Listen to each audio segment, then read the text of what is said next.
Good afternoon and welcome to the May 2024 Design Review Committee meeting of the Historic Zoning Commission.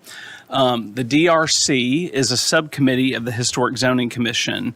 Today is designed to be informal, used as a time to guide applicants through the process and try to help as they seek to obtain certificates of appropriateness, which we also call COAs, for projects within the city's historic districts, given the design guidelines.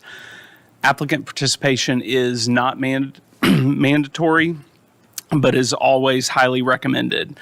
Any changes made by the applicant are a suggestion and are the applicant's choice. We as the DRC make no representation as to whether any changes or suggestions during the meeting will ultimately be approved by the voting body, which is the Historic Zoning Commission.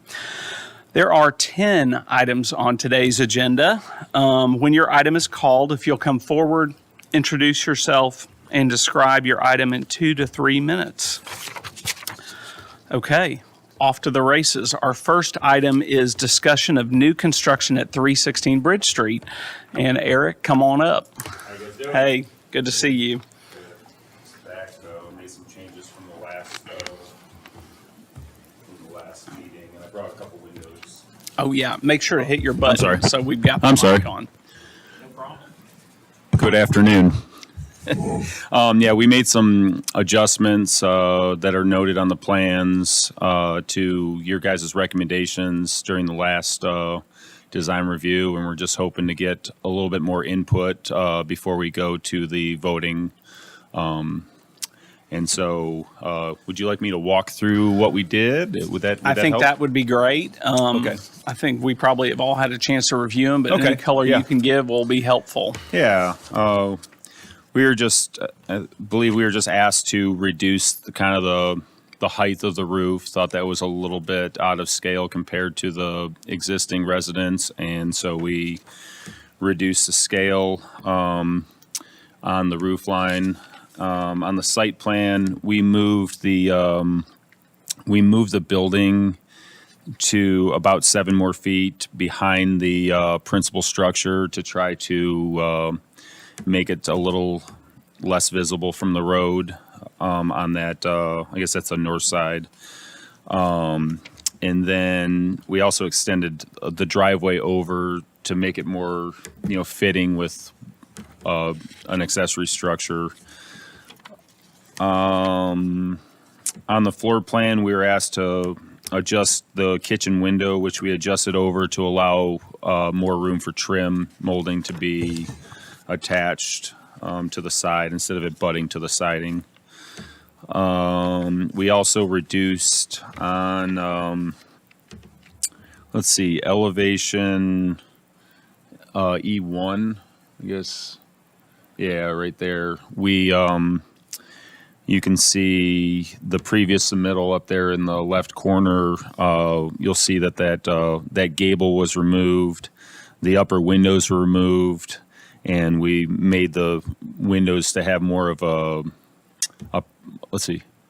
vertical proportioning. In E2, you can also see the gable removed. We would prefer to have that gable there if you guys would be open to that, but we removed that to kind of keep the roof line a little bit more basic in structure. That's a bit of what we had, except for I did do a little bit of research. I was doing some driving around, and I drove past Karen Anderson's over at 909 West Main Street. That's on the second to last sheet. Is just an example of her accessory structure that is pretty pretty much exactly where we're trying to put the structure. It's behind the house, not at the end of the driveway, and there's a number of other examples on there on West Main Street that have the same characteristics or same situation. Just hoping for that to be something that would be approved. And I did bring some window samples too, if you guys are interested in looking at some of the Pella windows that we were thinking about putting in. So. Great, thank you. Emily. Thank you, Mr. Chair. Let me get scrolled back up to the top. So we certainly appreciate the applicant taking the feedback from some of the past DRC meetings and the Historic Zoning Commission meetings and incorporating that feedback into the design. One of the things we wanted to comment and call out is that the windows are representative of what is seen on the principal building. And so that was a guideline that was met with this rendition of this submittal. We wanted to comment on several things. So the first is I'll just first discuss the location of the accessory structure. So it has been altered and shifted since the last meeting, but one of the points that was discussed at the last meeting was that we know where the historic accessory structure was previously located, and we know its historic form as well. And so we wanted feedback from the commission about the form and where it is located as what was previously there, and if it is appropriate. Next, let me see. I'll go slide by slide if that is helpful. The height is subordinate of the accessory structure to the principal building, which is supported by the guidelines. The front elevation has improved, and with the windows and aligning with those guidelines. For the right elevation, we do agree within the application that the gable did improve the appearance of this elevation, and it did break up the mass of this side. Additionally, this window, the guidelines do recommend to have that the windows not abut the fascia, and so this is one that doesn't meet the guidelines. For the left elevation, the guidelines do recommend avoiding blank walls and place and size windows to create a similar solid to void ratio. And so on either sides of the front door, they are blank walls. And then the rear elevation, the windows have improved. Then we wanted to comment on the last photo that was included within the submittal of the existing neighboring accessory structure. This is similar to the form that was historically there of the accessory structure, and obviously it's a neighboring accessory structure, so there is precedent within the neighborhood for this form of the accessory structure. And so we wanted the commission's feedback if this is the form that should be supported, or if the proposed form that is presented today is supported. Thank you. Great. All right. Tyler, you want to Sure. kick us off?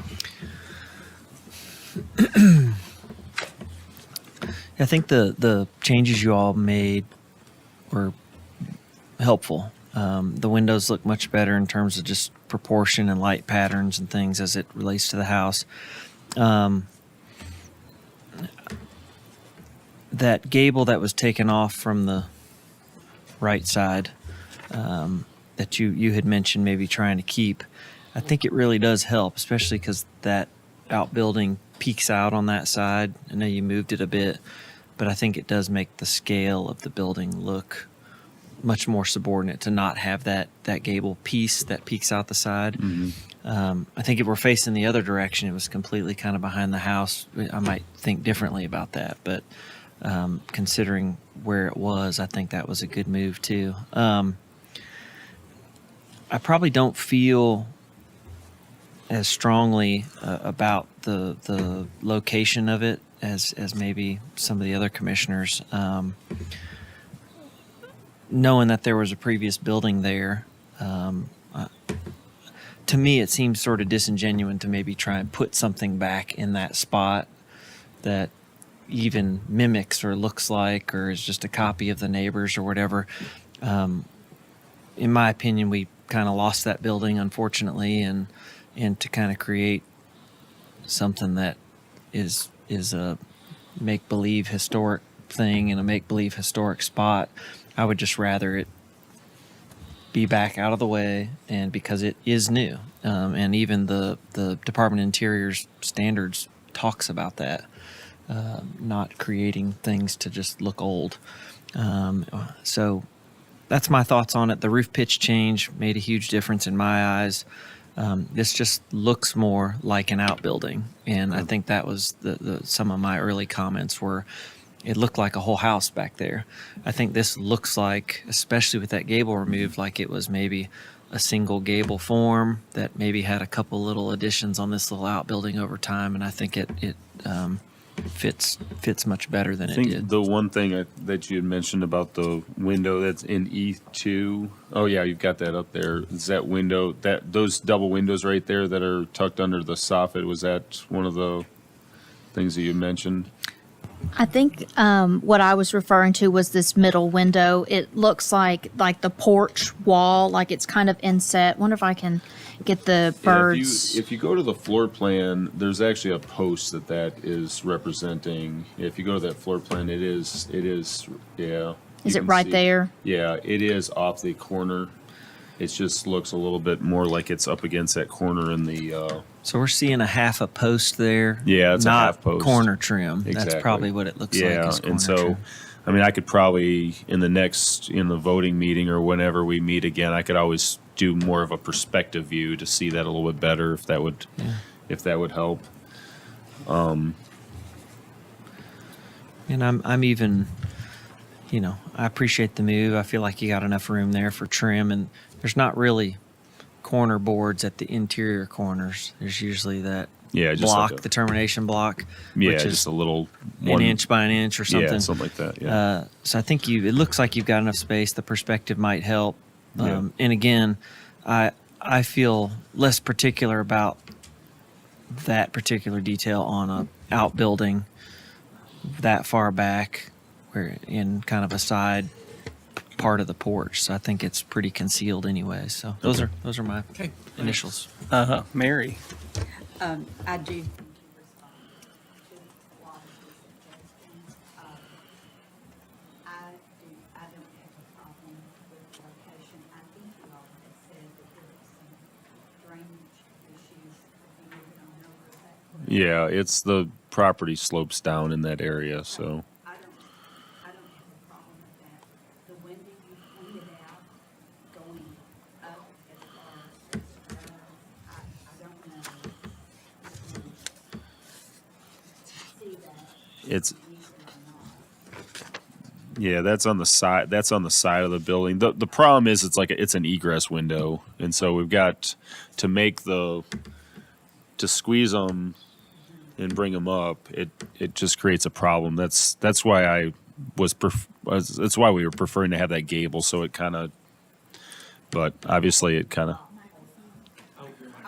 It's not, and that couldn't drop. I don't. I mean, inches if it could. it's probably possible. Okay. We'd probably have to. It'd probably have to be like a tempered glass or Yeah, something because I'd it'd probably just be a say few inches from the Take a floor or look something. at it if it's reasonable. Okay. Yeah, I mean, typically those window heads would line up with the door heads, and that comes down to all the trim lining up inside. But Exactly. and I don't unless there's a stair or a door close by. I don't think it has to be tempered on the first floor unless it's a 30-inch drop or something. Yeah. out the outside. So Kathy. Oops. Hey, I want to ask about E2. It's up on the screen right now, and you wanted to add the gable back to it. I think that's a handsome decision from a massing perspective. But if you add that back in, how does the next elevation look with it added back in? It's basically back to the previous, all the previous views that Okay, I put up just there. So update it for It's us. just lower, it's just a lower pitch if you guys were allowing that. Back to the previous views, if you looked onto E1 in the previous submittal. So E1, yeah, so that line would come down Okay. in height. It wouldn't be quite so large, so you wouldn't see from the front view, you wouldn't see as much roof. But I do think it's a good addition to put it back on E2, like you've asked. Just fix the drawings when you come back again. you would I do like the gable back you like in the there, gable like there? you guys were hoping for, yeah. Okay. And then on E3, Emily, you made mention about the blank walls. How do y'all feel about that? It does look blank. Is that the back side? I would property? not It's the left want side. it if it were on a primary residence at all. Would you say something about the view that you're going to get of this? Well, I mean, it's the side back in the back of the property, so I don't know. You might just want to show something that shows it from a neighboring property. And this Photograph. left elevation will be facing the driveway, correct? Yeah, I've got PV1. Perspective view 1 shows what you would see kind of driving up. This would be tucked pretty far behind the house, though. So, Okay. I mean, It doesn't meet the guidelines, but if it has very limited visibility, if you could make a case for that, I that's guess. possible. Yeah, I guess the concern is it's just not space-wise, we're talking about a very small room. And so adding another window in there, that wall is around 10 feet. Approximately, I don't have that exact dimension on here, but it's about 10 feet long total. And so, I mean, would you guys like more of like a closed shuttered look or something on that, or? I can speak for myself. If you can't get a good view of it, then I could support this, otherwise yes, some kind of treatment to break it up. Okay. Okay. Kathy, anything else from you? Yes. Can we see the Pella window sample? Yes.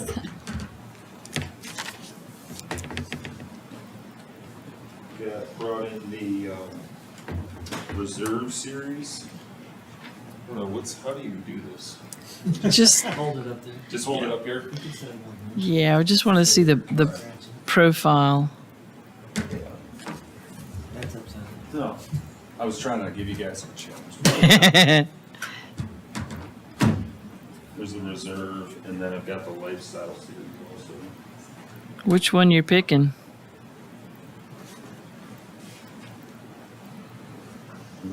I just brought in two that they gave me, that they got handy, so Is this I didn't the- know get. This is the fiberglass clad. I honestly don't know the answer to that. I apologize.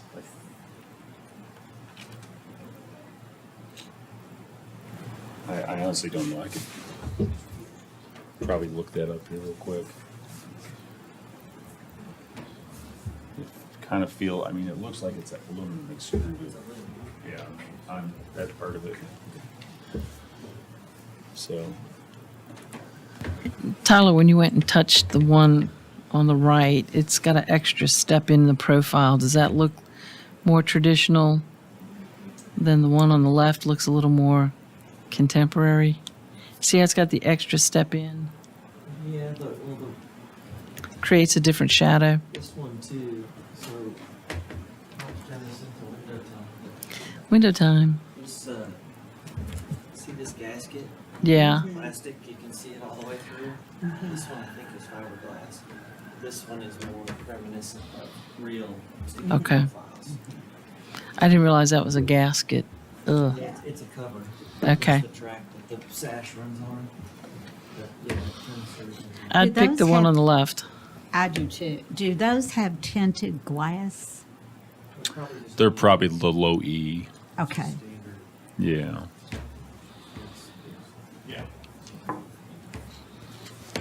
Okay. But the other Anything? thing, you see how the corners are miter Yeah. on this one? And this one looks like real, like Yeah, I. Right. style and rail. There's little funny little nuance that the different lines they spend a little more time on. And Yeah. which brand did you say was the Is- left-hand side? So this is the Pella Lifestyle Series, and this is the Pella Reserve. So I think what we're hearing is folks like the Pella Reserve better. I've got that. That's my, yeah, I think that looks good. Okay, anything else from anybody else? Okay, I'll give my comments. I think, one, I love how on your drawing you did the last submission and the current, like in the shadow box. It's like just a little thing, but that was so helpful in the review from my perspective.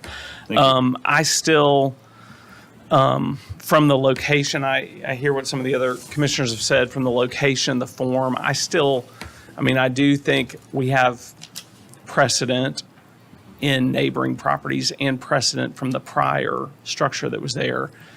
There's no way that whatever is built is going to look like an old building, and it's going to, it look like it's recreated. So I'm not really concerned about that so much, but I do think from the keeping it in sync with what was historically there in the neighborhood, I personally think that the location and starting with the form that was there existing or consistent with the neighboring one is the better way to go.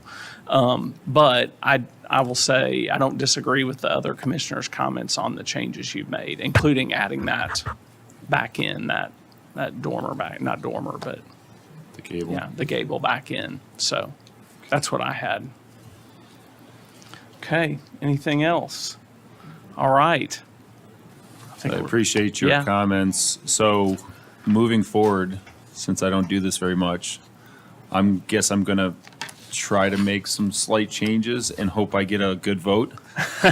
Well, like I said at the beginning, the suggestions and the comments are just that. Like we can't promise you what's going to happen, and we have a lot of commissioners who aren't here tonight. But yeah, I'm just trying to get a pass next yeah, time. So I understand the desire for that for sure. So okay, yep. Thank you, Eric. All right, we're on to item number 2, which is discussion of alterations at 1003 Fair Street, and I see Mr. McCreary coming forward.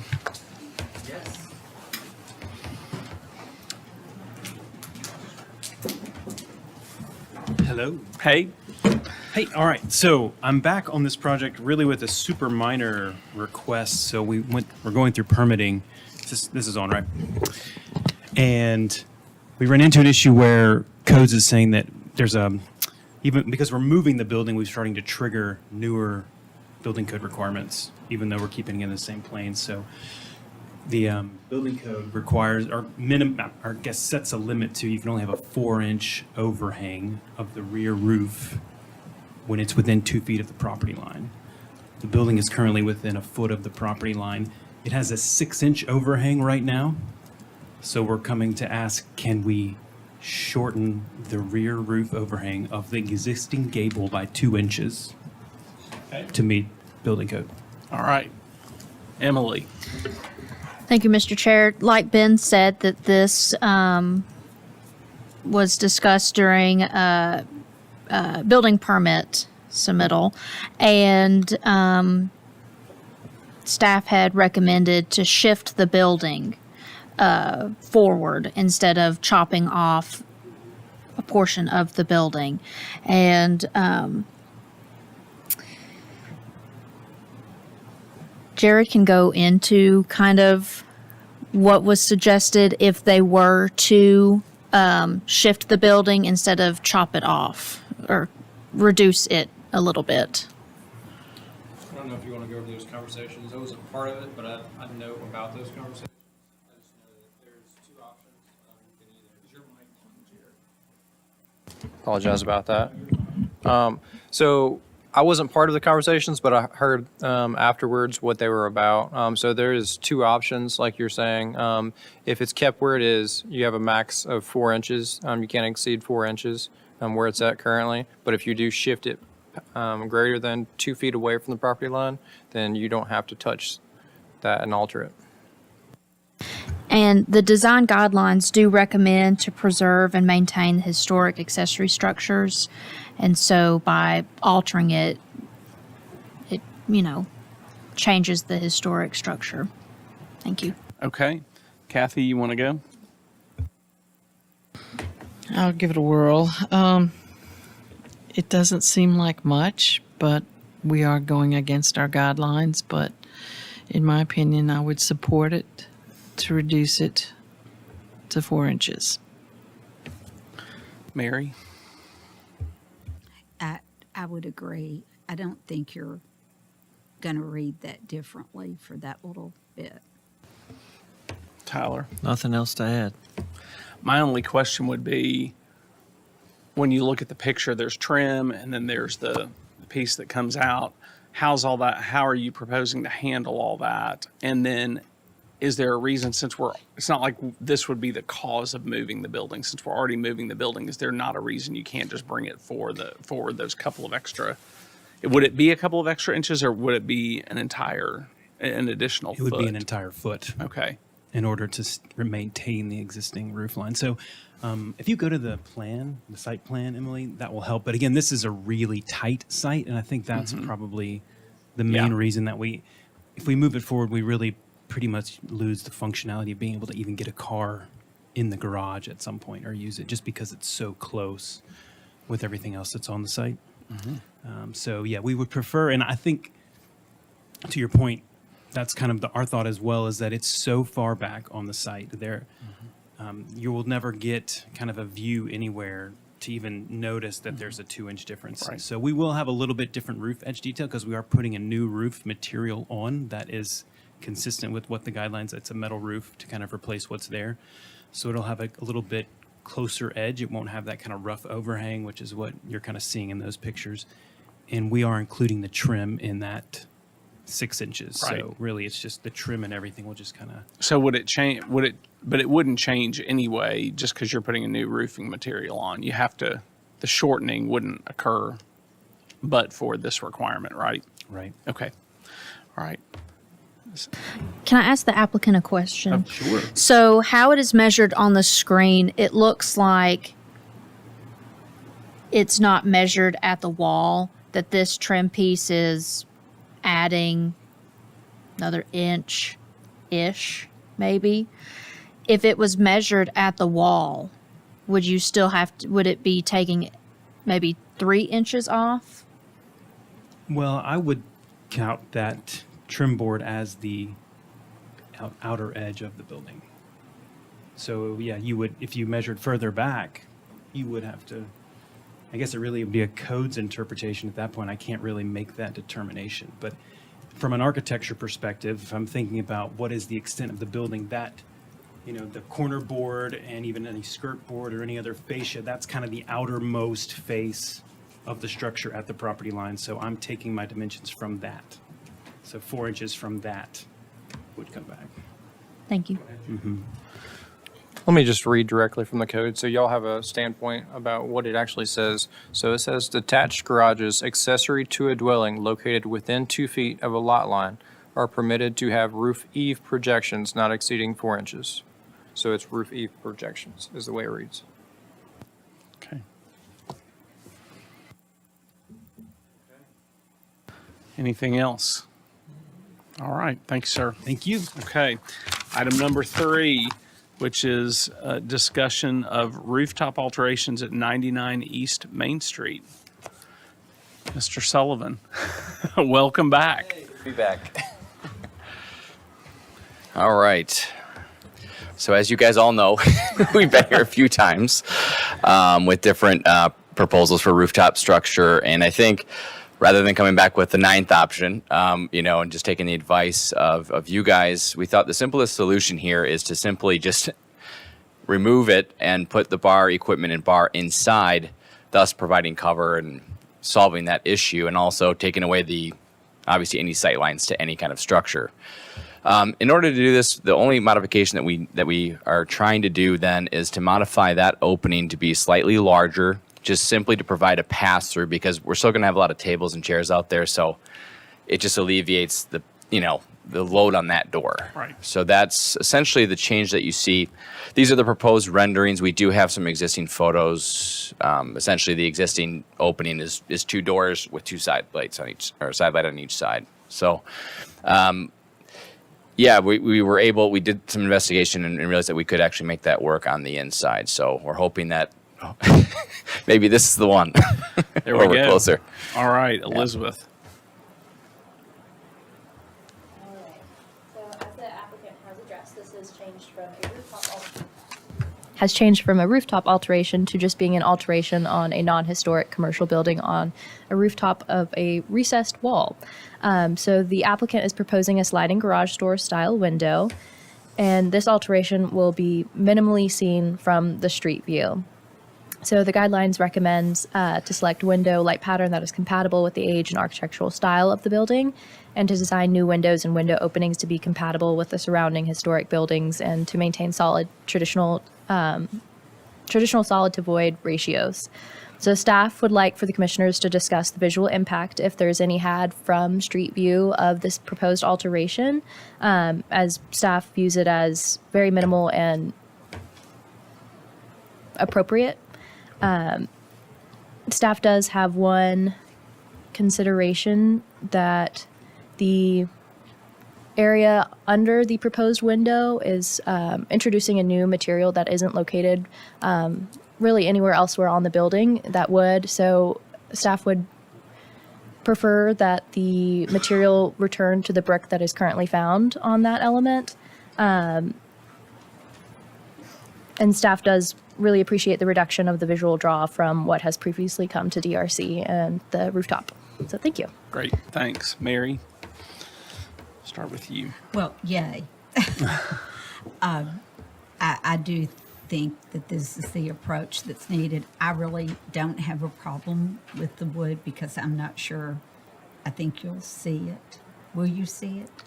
You won't see it from the street. You'd only see it up there. Yeah, correct. So I think this is a great solution. Thank you. Kathy? I'm so happy for you guys. I know this has been a long journey for you, but as a designer, my whole take on this was it was going to be a very expensive endeavor, and you weren't going to get much bang for your buck. The sun is not going to be your friend up there. I don't mind the wood at all. I don't mind whatever that counter surface is. I know Daltile makes a poured slab that is a cool touch kind of a tile if you were worried about people being on a countertop and the sun absorbing all that heat. There's a product that deals with that. It's kind of like a pool deck type product, but it is a counter surface. Yeah, it's an excellent point. We are looking actually specifically for materials that won't be hot to the, hence the lighter Daltile. material. Yeah. Daltile. Yeah, Is the name of it, yeah. We've used that before. Yeah. But anyway, I think it's very handsome. You've been super good about hiding everything. When I look at the perspectives from the street, it's gone. One question: are you thinking of any little string lights? Is No, that there's something there's that's nowhere to gonna put pop them. up. Okay. No. So what we see is what's going to happen. Yes. I think it's going to be fabulous, and just look how soon you can open it now.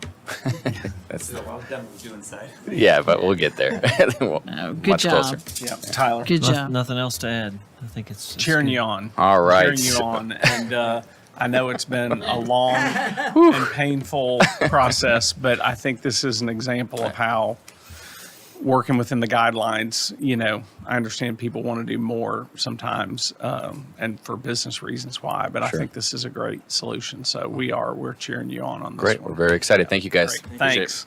Okay. Item number 5, which is alterations and additions at 112 Lewisburg Avenue. No, I You skipped skipped one. one, I yeah. skipped one. I'm sorry. False start.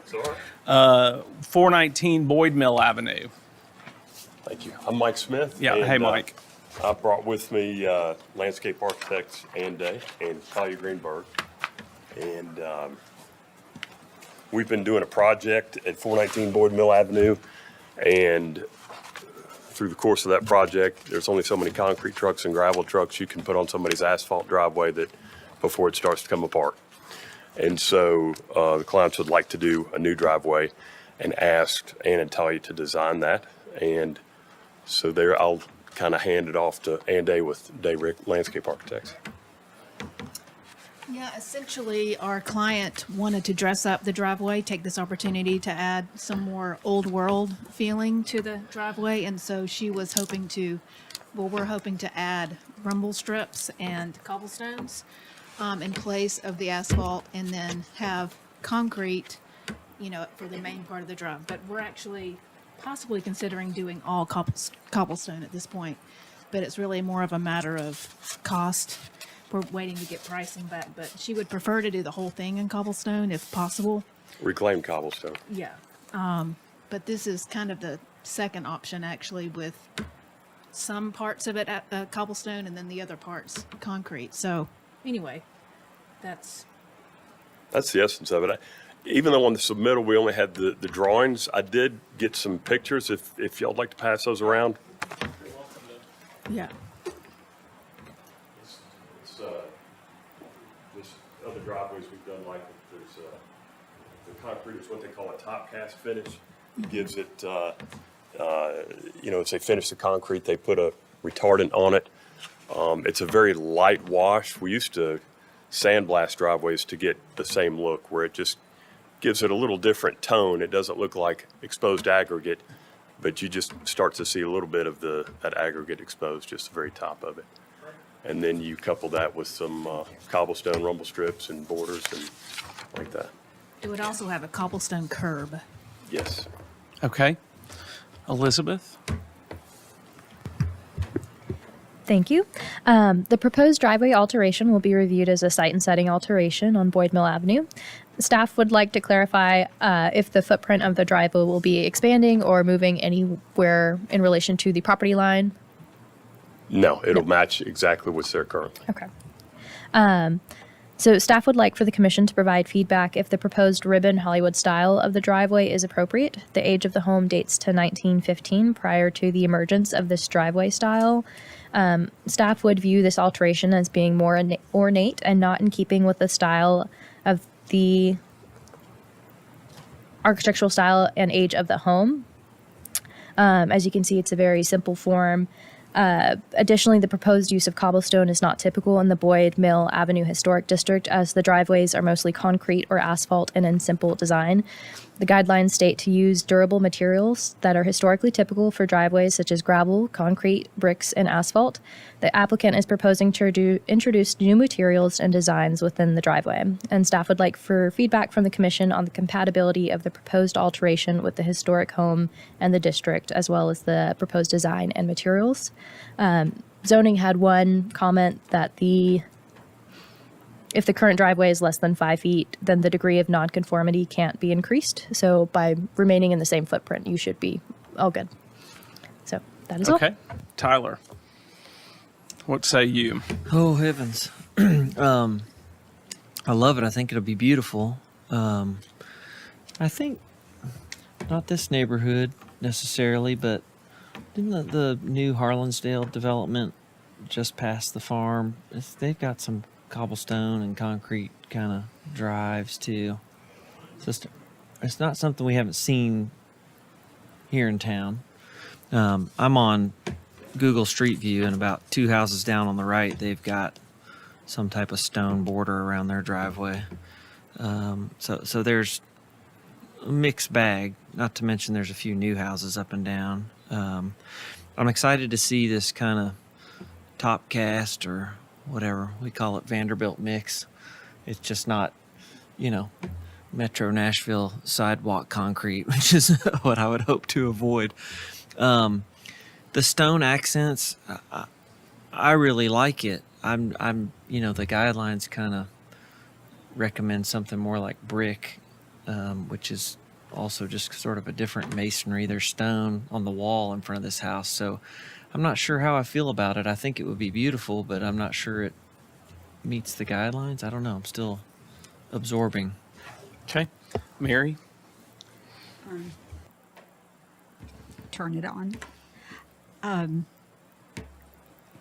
Well, this is not a National Register district, so I will say that. I'm not sure I'd want to see it happen in a National Register district. This house, if it were nominated, could possibly be eligible. I just couldn't say that right this minute. But I love the cobblestone curbing. Did we approve the gates that were in the picture? For the fence? No, sir. Oh, that's just an Oh, I'm example. sorry. Oh, Yeah, that's just an example. Yes, those are all the jobs. Gotcha. Yes. Gotcha. That's a real life example. It got you. I didn't realize. I was going. Anyway, I do. I love the cobblestone. I think,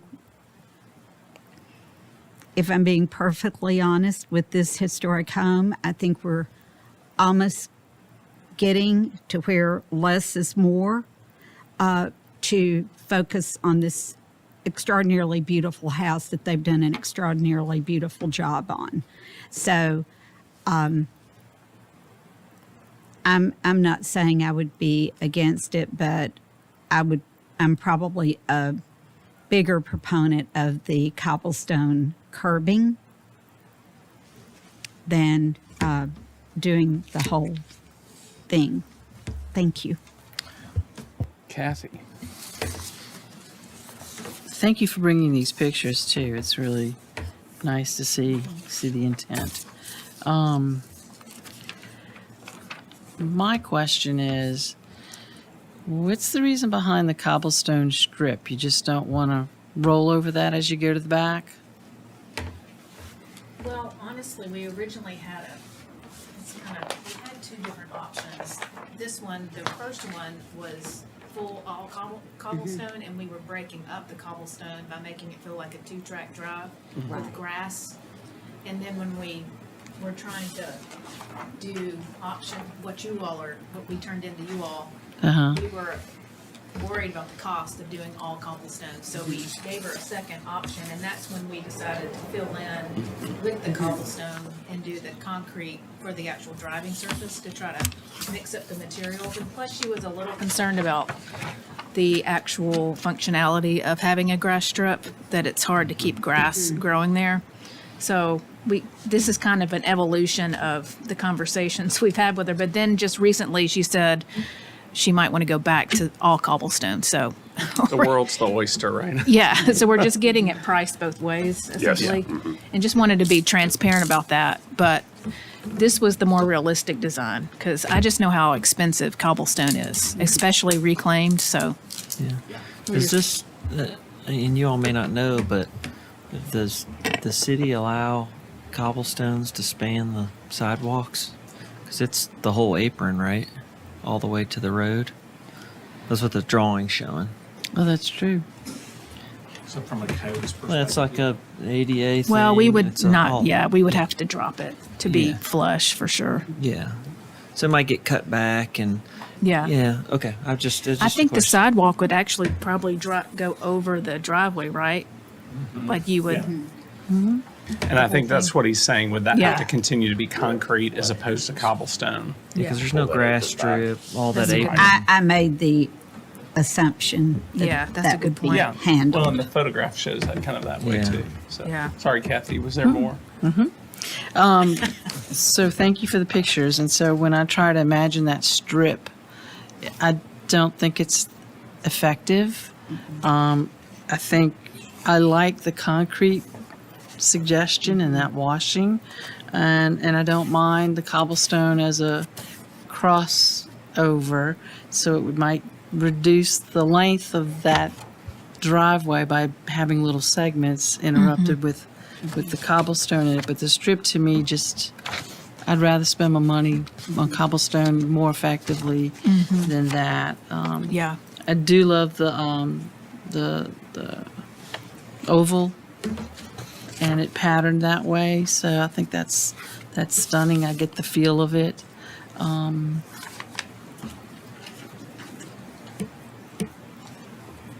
Again, with, as Tyler was bringing out, when the apron as you coming in, yeah, I think you're gonna have to interrupt that and abide by what code says for your sidewalk on that too. So, come in the driveway and then you start seeing some of this cobblestone effect. I think it's beautiful.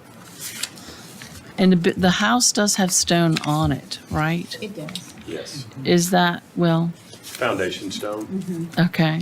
The site walls, yeah. And then there's stone in the front. On the front wall, yes. Okay.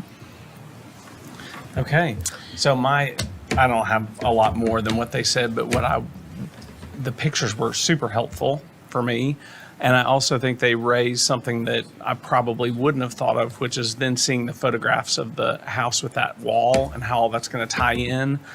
I would think we'd want to see some examples of the stone, because that, like, if that's butting right up against it, you just don't want that. And the fact you're using reclaimed is good, but you Yeah. just want that to not all of a sudden look like Yeah. it's a big departure. Right. So that's my comment. Yeah, of course. How are you setting it? Is it a loose set or a fixed set? I'm sorry, how are you setting it? We would mortar set, we would pour a concrete slab below, and then it would be a hard set, and we'd come back and grout between the stones.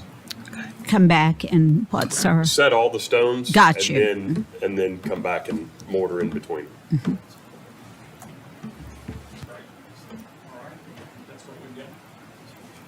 So next is historic, Yeah. whether they approve it or not. Right, you go to the Historic Zoning Commission meeting. This is just the feedback if you Yeah. want that And the informal. way to present it, yeah. Yeah, so, Yeah. Staff will follow up with an email after this meeting. Okay, Yeah. good, thank you. yeah. Thank Do you all wanna keep so the much. pictures, or do we take those with us? You can take them back, that's fine. You're welcome to keep them. Either way. Okay. What, Can we have the copy of those? Sure. is that okay? Absolutely. Yeah. No, I said they weren't mine to give away. Thank you. Thank you all. Okay, now on to discussion of alterations and addition at 112 Lewisburg Avenue.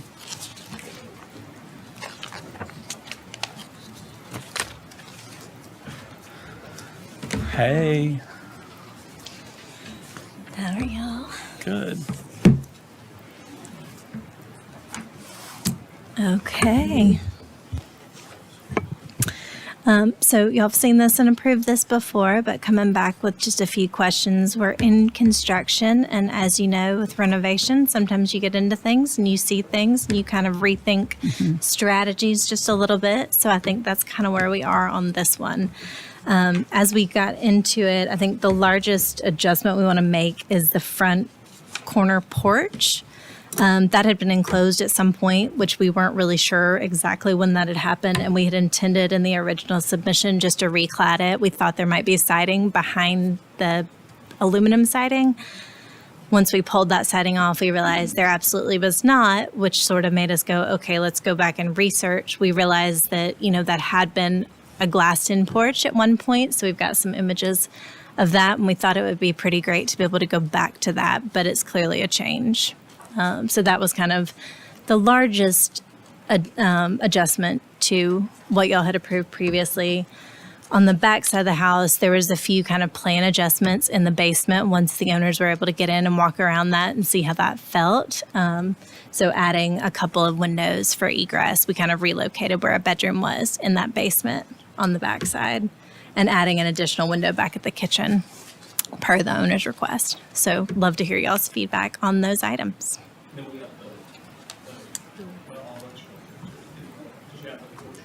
Oh, I'm sorry. That was a late ad. Thank you for the reminder. Yeah, so our owners would really love to be able to have a cover over the entire back deck there. It's not a change to the footprint of the deck. We were out of sort of covered square footage in the original submission. We know that this is above and beyond the percentages that we were at, but we wanted to ask since they'd really like to be able to use that space with a cover. Thank you. So I'll address them chunk by chunk, kind of by alteration type. So first, the applicant has provided a historic image that shows the front left corner on the home being a sunroom, and they would like to alter their plans, and going back in kind with historic evidence is supported by the guidelines for alterations. Staff would like to clarify with the applicant if the trim detailing that is proposed is what was found underneath the siding or is what can be more clearly seen in the images that were provided. They appear to be a little more ornate and larger than what appears in the historic photo. So if the staff applicant can support that, and if the commissioners could speak on the new trim and paneling that is proposed, as it's a little more decorative. And staff would like feedback on the proposed window pattern design of the sunroom windows, as they are not quite in line with the other windows on the front facade, and if that's something that should be differentiated or should be lowered to be in line. And then the second chunk of alterations is the proposed window alterations. On the left elevation, staff would like feedback on the introduction of that basement level window, as that wasn't previously seen on the sides and only located on the rear of the home. And the windows in the shed dormer have crept down to sit on the roof below on that rear elevation. And so having that space in between the roof and the window would be supported by the guidelines. And additionally, the applicant has found some historic evidence of some of the window trims around the house and is going back with that, and staff appreciates that greatly. The last chunk that the applicant has proposed is that 210 square foot rear covered porch. So currently the approved scope of additions amounts to 49.94% of the historic footprint of the home. And so with this new addition, that would take the total addition amount up to 61.46% of the historic footprint. So the guidelines would not support this addition as it is over that 50% guideline. So thank you. All right, Kathy. Elizabeth, what did you say the increased square footage was? 61? Yep, so it's going from 49.94 approved to a proposed 61.46%. 46%. Okay. And that's Not just much. adding a roof, right? The footprint was still there. It's just I would roofing it. support Okay. you adding the roof. Yeah. It's the back of the house. I would want a roof over my porch as well.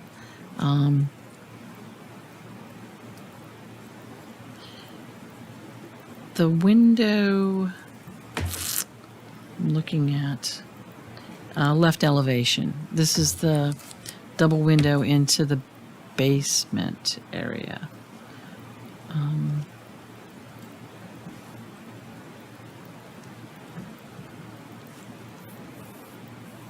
It's real similar in pattern to some of the other windows that we have with the lights.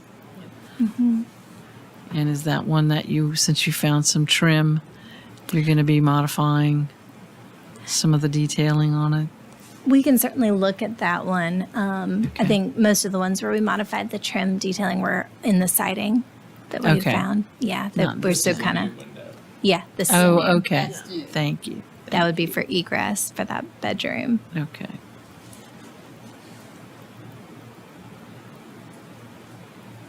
Do you know who your manufacturer is on your new windows yet? Like I- profiles and I'd have to go back and double Historical check. profiles. They're all wood windows. I do know that. I believe, do y'all have the submission? I know he submitted those when we got the permit. Not within this DRC submittal, but it probably is within the building permits. Yeah, I Okay. know that it was submitted and approved with that. I think Well- they're Pella, but they're all wood. I'm good with the left elevation, including those windows.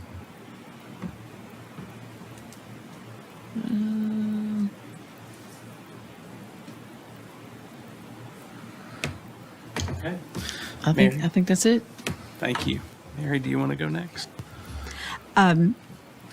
I agree with putting the windows back on the front. I think as clear as you can get a look at what was there, Sure. that will matter.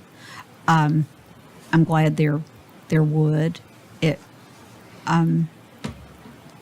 And just looking at that base a little bit under the windows and getting Sure. it as similar as possible.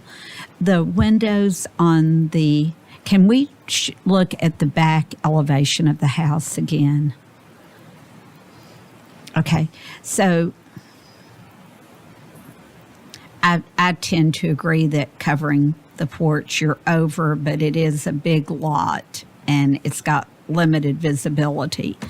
But the doors on that bottom will not satisfy a bedroom egress.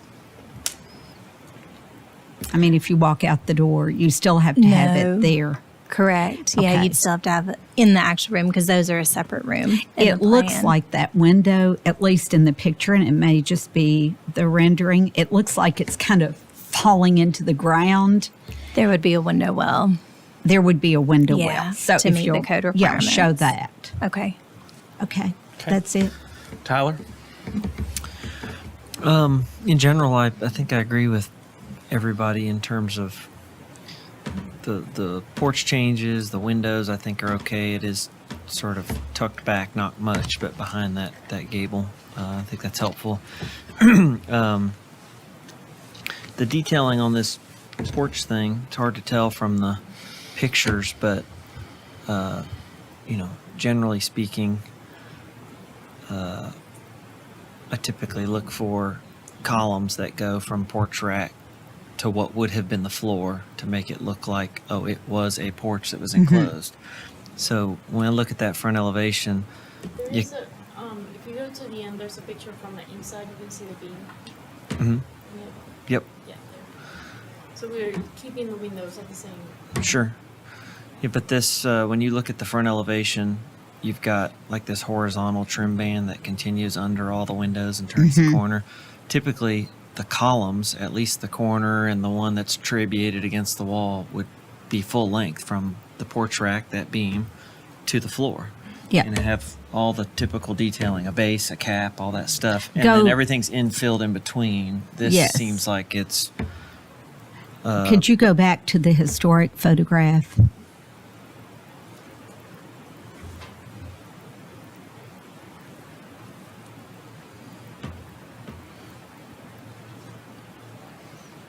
There's actually a door on that. There's a door Mm-hmm. on the front.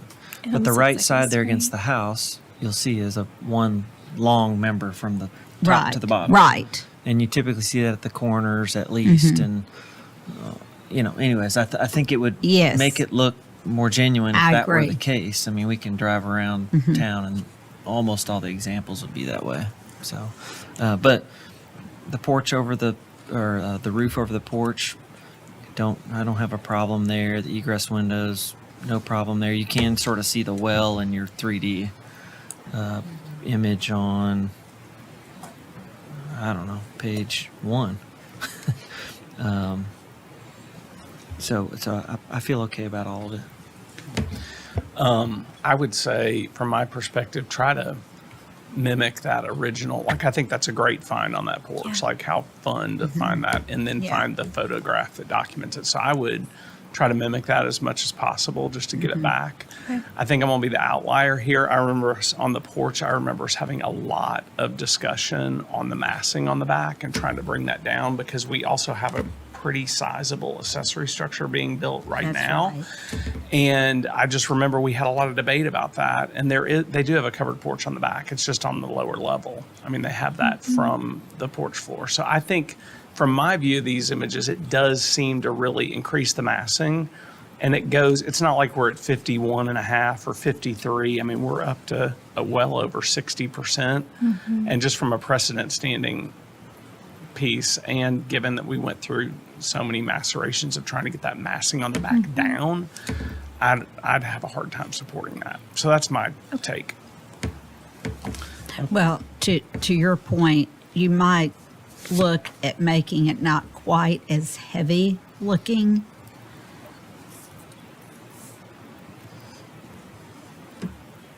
That's a good point.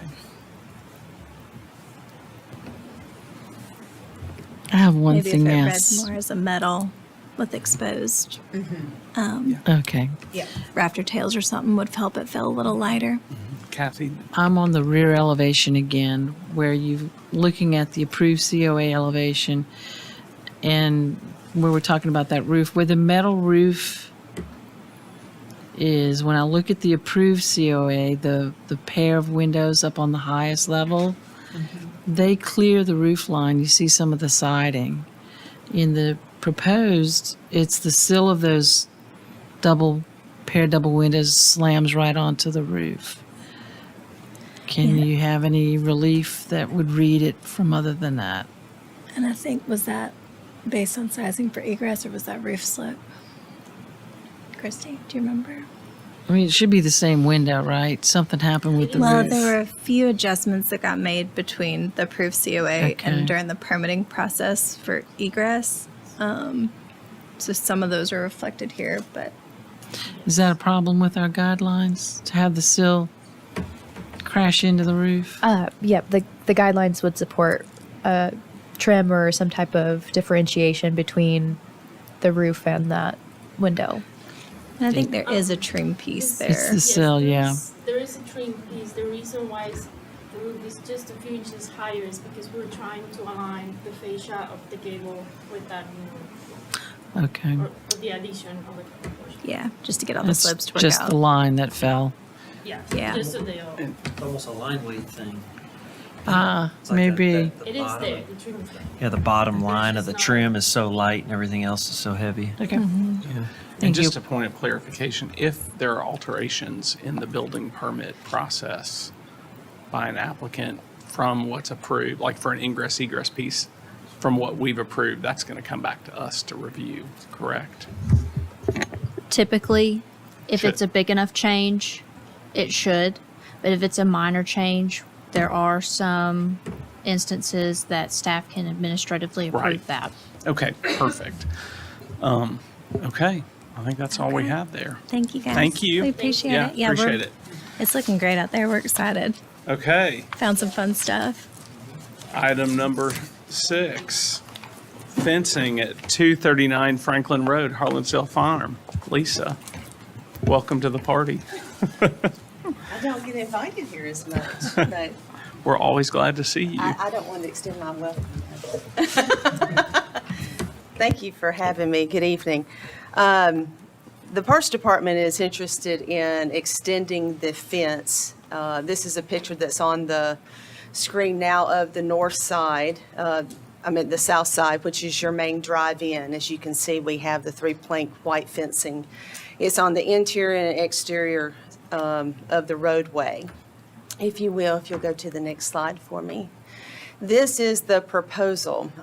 This image is taken, and I did this on purpose, is to take this image after a pilgrimage. You can see where in the lots, if I may use on the back wall, this is the entrance in, and this is where our parking is on our grass parking. We currently do not have, we have fencing along the main of on the road frontage of Franklin Road. And as you enter the park, we have gates there that we're able to close. Our goal has always been with the master plan is to be able to do the fencing on the interior. As Harlansdale, as we've now opened the pedestrian bridge, we have the historic Hayes home has been restored. We're seeing more and more people on a daily basis. Our goal is to now begin to do the fencing, and this would be over about a 2 to 3 year time span. A lot of times we do this internally into the department from my maintenance department. There are moments in which I do contract this type of fencing out. But we want to be able to show the goal for in the next fiscal year for us, which would start in July through June 30th, would be at least down to this section of where we've got the first look over before you get to the equestrian parking area, which would be on the right. We are seeing to where we have a lot of people coming out for sunsets, and we do not allow parking on the grass when it's not an event. Signs are not helping, and so good fence makes good neighbors. And we would like to begin to look at adding on the interior and then working our way down to the site, to the Hayes home. We also have part of the pedestrian bridge project right here at the bottom is to where there is there's a culvert that leads over to an area. We want to make sure that we can kind of close that off to the main public for driving. And it allows us at the Hayes home to also now gate that. Usually they'll be open, but we do want to kind of deter vehicles from coming in. The other section of new fencing we are requesting is on the south side, and it's near the multipurpose arena if you're going to the canoe launch area. This was just a section we left open. We did the fencing in the back that was originally approved as we were still doing lots of work in this area. And so we believe that we are now ready to kind of close that gap. Most people don't realize we take down over 60 sections of fencing or more during a pilgrimage festival. And so it's a lot of fencing and trying to maneuver. But if you don't have it, then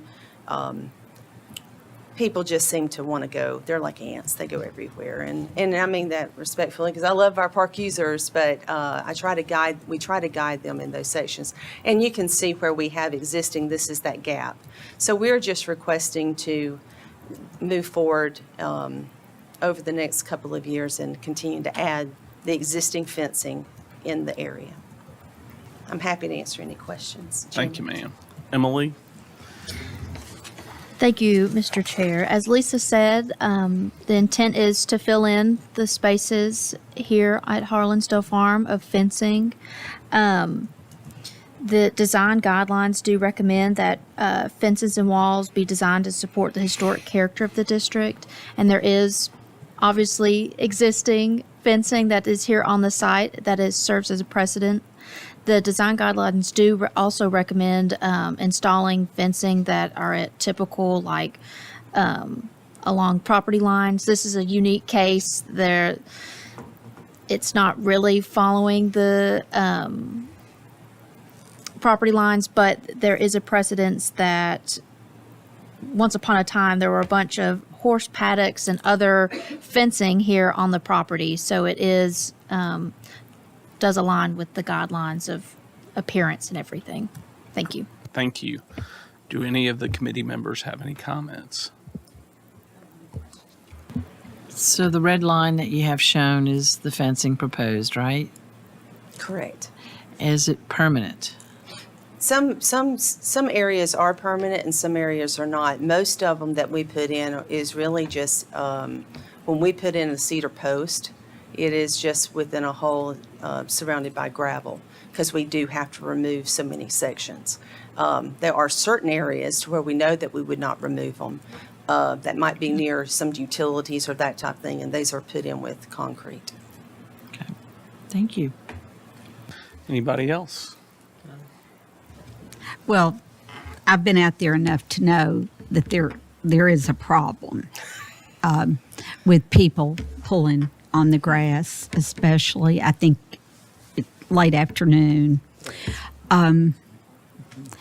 So before I would feel comfortable approving this, I'd like some perspective that lets you see what it's going to do to the landscape, because the landscape is absolutely spectacular.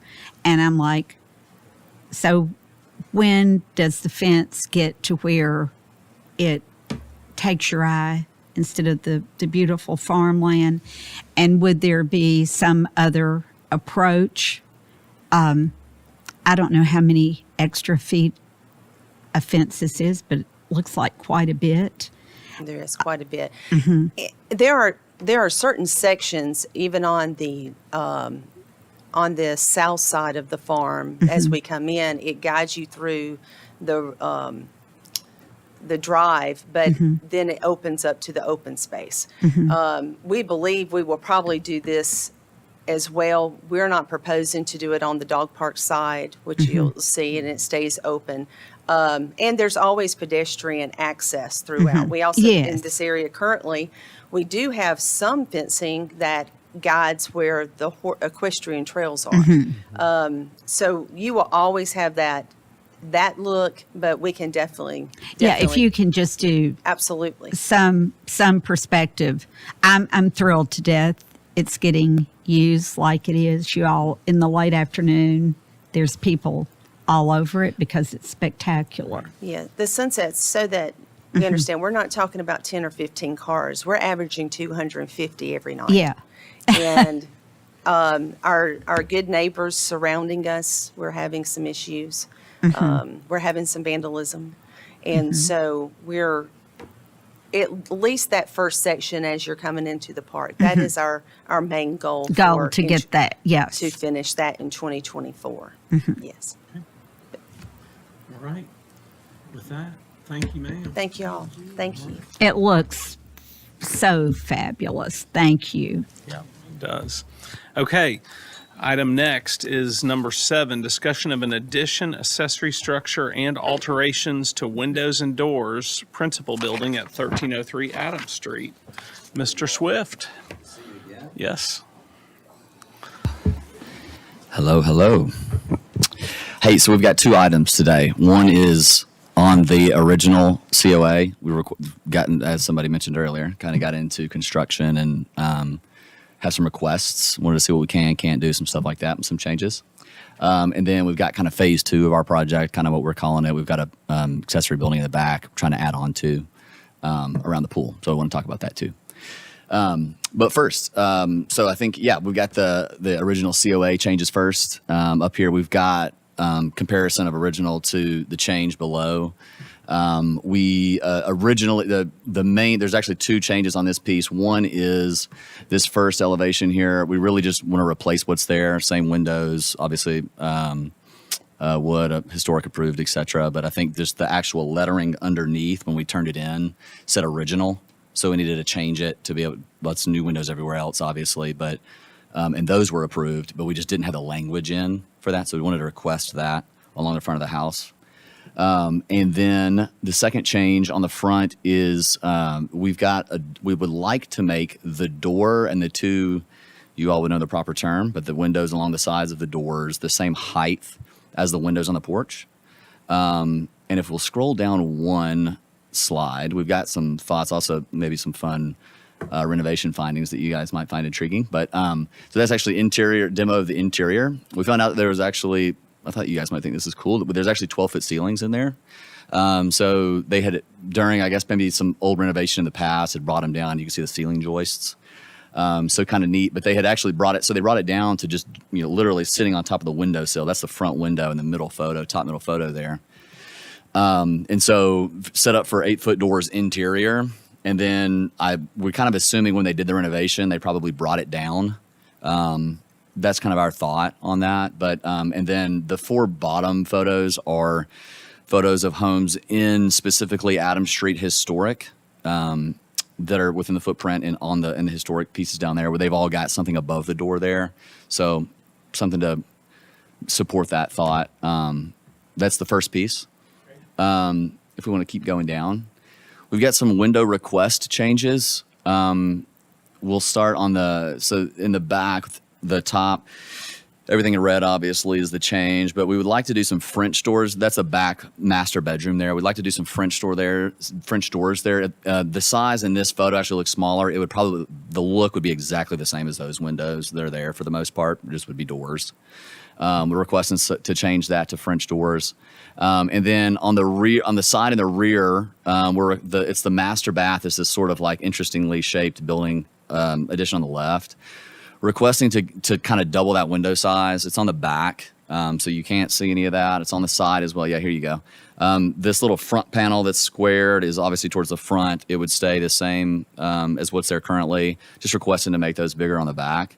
And the other change from this view also is there's a window to the right of the patio up there. We're requesting to remove the window. To remove the window. It's the kitchen there and the way that it lay out. I think that's everything on the. Is that everything there, y'all? Yeah. Oh, is there another piece too? The other half of the application. Oh, do you want to talk about the other half as well? Yeah, if the applicant Okay, sure. Yeah, if we want to look at the second, so this is what we're kind of calling phase 2. That's the pool house, the addition that we're looking at right here. That's what we're addressing, the accessory building in the back. If we want to scroll down, we're kind of in the initial phases of this, but we would like to do something along these lines. We've got an inspiration photo. It's not exactly what we want, but something similar. Lot footprint is at 25%. With this, regulation is 35% for a lot. So we're a good bit under that piece. We want to, it doesn't really look exactly like this, but this gives you an idea. The front of it would basically look the same as it was before, but there's 2 corner pieces that currently do not have square footage. We would just enclose those pieces. It does not make the footprint any larger, but it would enclose those. And then this additional piece here, we'd like to have added on. It's not air conditioned, not HVAC space, but is a kind of a functional outdoor area. And these are inspiration photos here.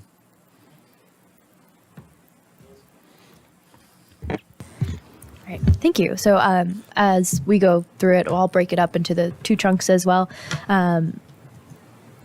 So the first alteration that is proposed is window replacement. The applicant would like to replace all of the existing windows with new windows. Staff does not know the age or condition of the windows to provide a proper recommendation on replacing them or not.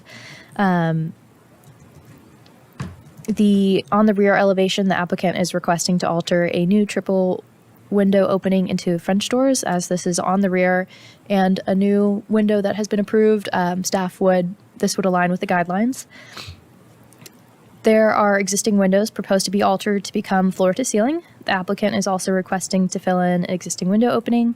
The guidelines recommend to preserve and maintain historic windows and window openings. The proposed window alterations are not in keeping with the guidelines, as they do not appear to have historic profiles.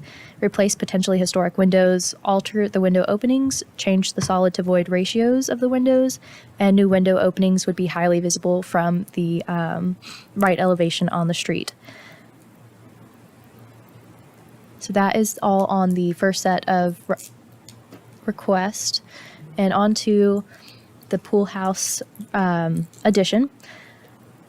So this structure is from about the 1990s and is non-contributing to the property. This property features 2 structures currently that are over the allowed size maximums within the zoning ordinance for accessory structures. These are legally non-conforming structures, and their size with additions would not be allowed to exceed 50% of the principal structure's footprint per the zoning ordinance. So as proposed, the structure would exceed the permitted square footage permitted as it's presented today, and that's including the addition on the principal structure as well. So that would count that in that 50% allowance on the accessory structures. So the structure is very simple in form and not ornate with detailing. Staff would like feedback from the commissioners on the proposed design of the accessory structure as it relates back to the principal structure and the historic district. The orientation and size is not very typical to what's seen on Adams Street, and really anywhere else in the historic district, and the use of large openings with no windows or doors is not commonly seen on accessory structures. So yeah, staff would like some feedback and just wanted to make sure the applicant was aware of those guidelines as well. Okay. Can I touch base on one thing too? I'm not sure if this matters or not either, but the little the hexagon piece with the requested larger windows is not it's a modern addition onto the historic piece and is not a piece of the historic. But it's existing. It's not part of the renovation Correct, or the correct. addition. Yes, sir. Okay, got it. All right, Tyler, do you want to? Yeah, I can start. I'd like to know more about these front windows, especially. The guidelines and even the commission have been pretty strict on going by what the guidelines say when it comes to windows and their replacement. If they've already been replaced and they're from the 80s or something, then there's not a whole lot of loss there. And we've been more kind of amenable to letting people replace those. But I'm looking at the pictures of the interior here, and I just can't tell much about how old they are, if they're replacement windows already. But generally speaking, we don't let people just replace them because they want to replace them. They have to be reworked and reused, even if you wanted to replace them with all wood. When I get to the window adjustments on the back, you're these double doors, no problem there. I had already jumped in my mind that little octagon thing was not obviously part of the original historic structure. I don't know how old it is, but it's in odd form regardless on this house, so I'm not sure. And considering that we approved some windows towards the front that are new in front of this, I really don't have a problem with the changes to the octagon. Regardless there, that's not a problem for me. So in regards to the studio pool house thing, did I hear that this form just wouldn't be allowed because of square footage, and it's even what's there sitting today isn't allowed because of square footage? So yes, they are legally non-conforming, so they would be allowed to do an addition, but it would not be allowed. That entire square footage of that accessory structure would not be allowed to exceed 50% of the primary principal structure's square footage. So currently, And that's both buildings together? no, each building separate. So currently, the principal structure with the addition that's in progress would be about 3,500 square feet, which would allow that accessory structure to be about 1,700 square feet in total with what's existing. Yeah. Okay. In the existing on the new footprint, it says it's 2,000 square feet. I'm not sure if that was including what the original structure was, because that's about 500 square feet as well. So Yeah. So the new footprint is 2,000 square feet. I think the original square feet. Y'all email. I think I emailed it too. was I think about like- 560. So we're at 2,500 in the max. What was the max? It would be 1,700. Oh, okay, good to know. Okay. Yeah, and that Makes sense. additions are typically on that rear and Right. oriented to be less visible. Got it. Yeah, the form is, I mean, I understand why you're doing it. I think it's a cool idea. I think the renderings are interesting and just looks like a cool space. But we have to be mindful too of sort of a long elevation of some sort against a neighbor pretty close to the, and it's big. Obviously, it's oversized. So anything that can be done, I don't know if you think of it just a little differently, like a U shape that just doesn't give one really long side to a neighbor, if that makes sense, or just something to cut down on the scale. I mean, the square footage reduction is going to help some of that automatically. Sure. But I'm trying to be mindful of a really long flat. I mean, it's intentionally kind of a contemporary thing, it looks like. But this neighbor on that side, that'd be a lot to look at flat. And if it were a house that somebody was proposing, we'd go, well, it needs some movement. It needs some ins and outs and some texture to a wall that long. So keep that in mind. If you can get the scale down and either some texture on that side that looks like typical historic forms, roof lines, massing, height, eave heights, all that would be helpful. Yeah, those are my initials. Before we go on, real quick, I know that Tyler made the comment about changing windows, some approvals to windows, but just for us, I know we've approved additions previously that have new windows, but we've not approved removal of or replacement of historic windows on this house, correct? So, Previously, On the correct? front, there have not been any approvals. Whenever it went through the building permit process, there were proposed changes to change out these windows, and so therefore the building permit was failed several times from preservation planning standpoint because it did not match exactly what was approved within the certificate of appropriateness. Okay, And those documents have to align up for the COA and the building permit perfect. plans. Okay. So there would need to be evidence that those were not historic windows. Correct. If there's evidence of, the materials, if they're, vinyl or along those lines, or if there's deterioration, then, if there is deterioration and they're historic windows, then we'd recommend, repair over full-on replacement, just depending on the level of disrepair. All right, Mary, anything else from you? I agree with what Tyler said. This is a National Register district, and I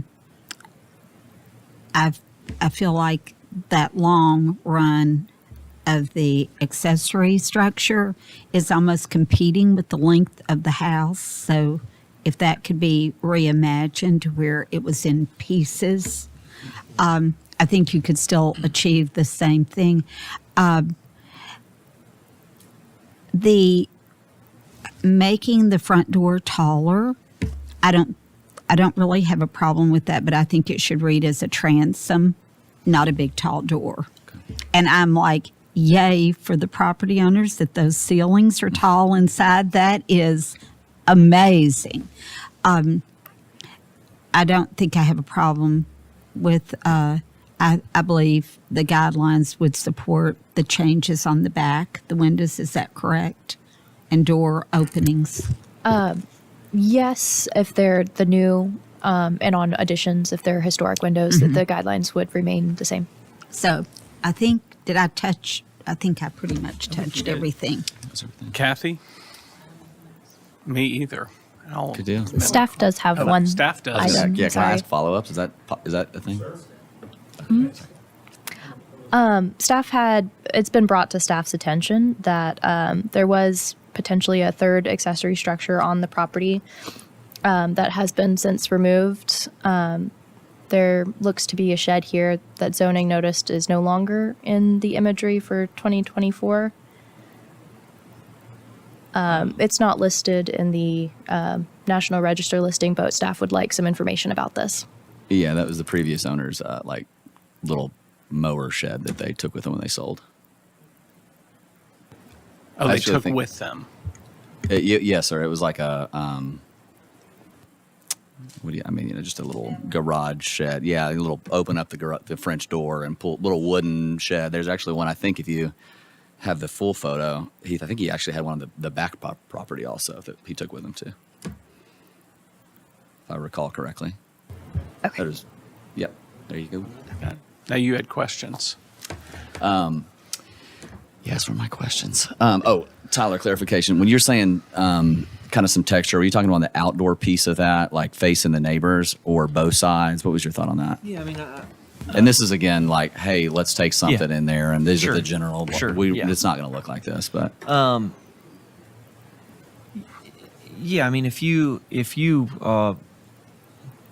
want to look at that particular aesthetic from your house is one thing, but I think we have to be sensitive to the neighbors. And to Mary's point, any long form like that, that's a long piece. sure.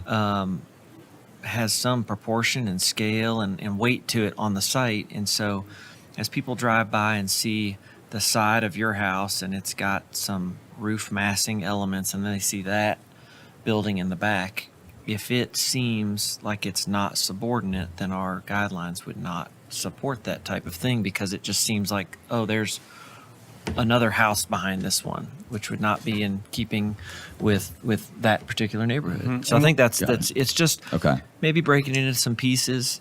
If this side is probably less sensitive to me because it is very interior, it's directly behind the house, so it's masked a little bit.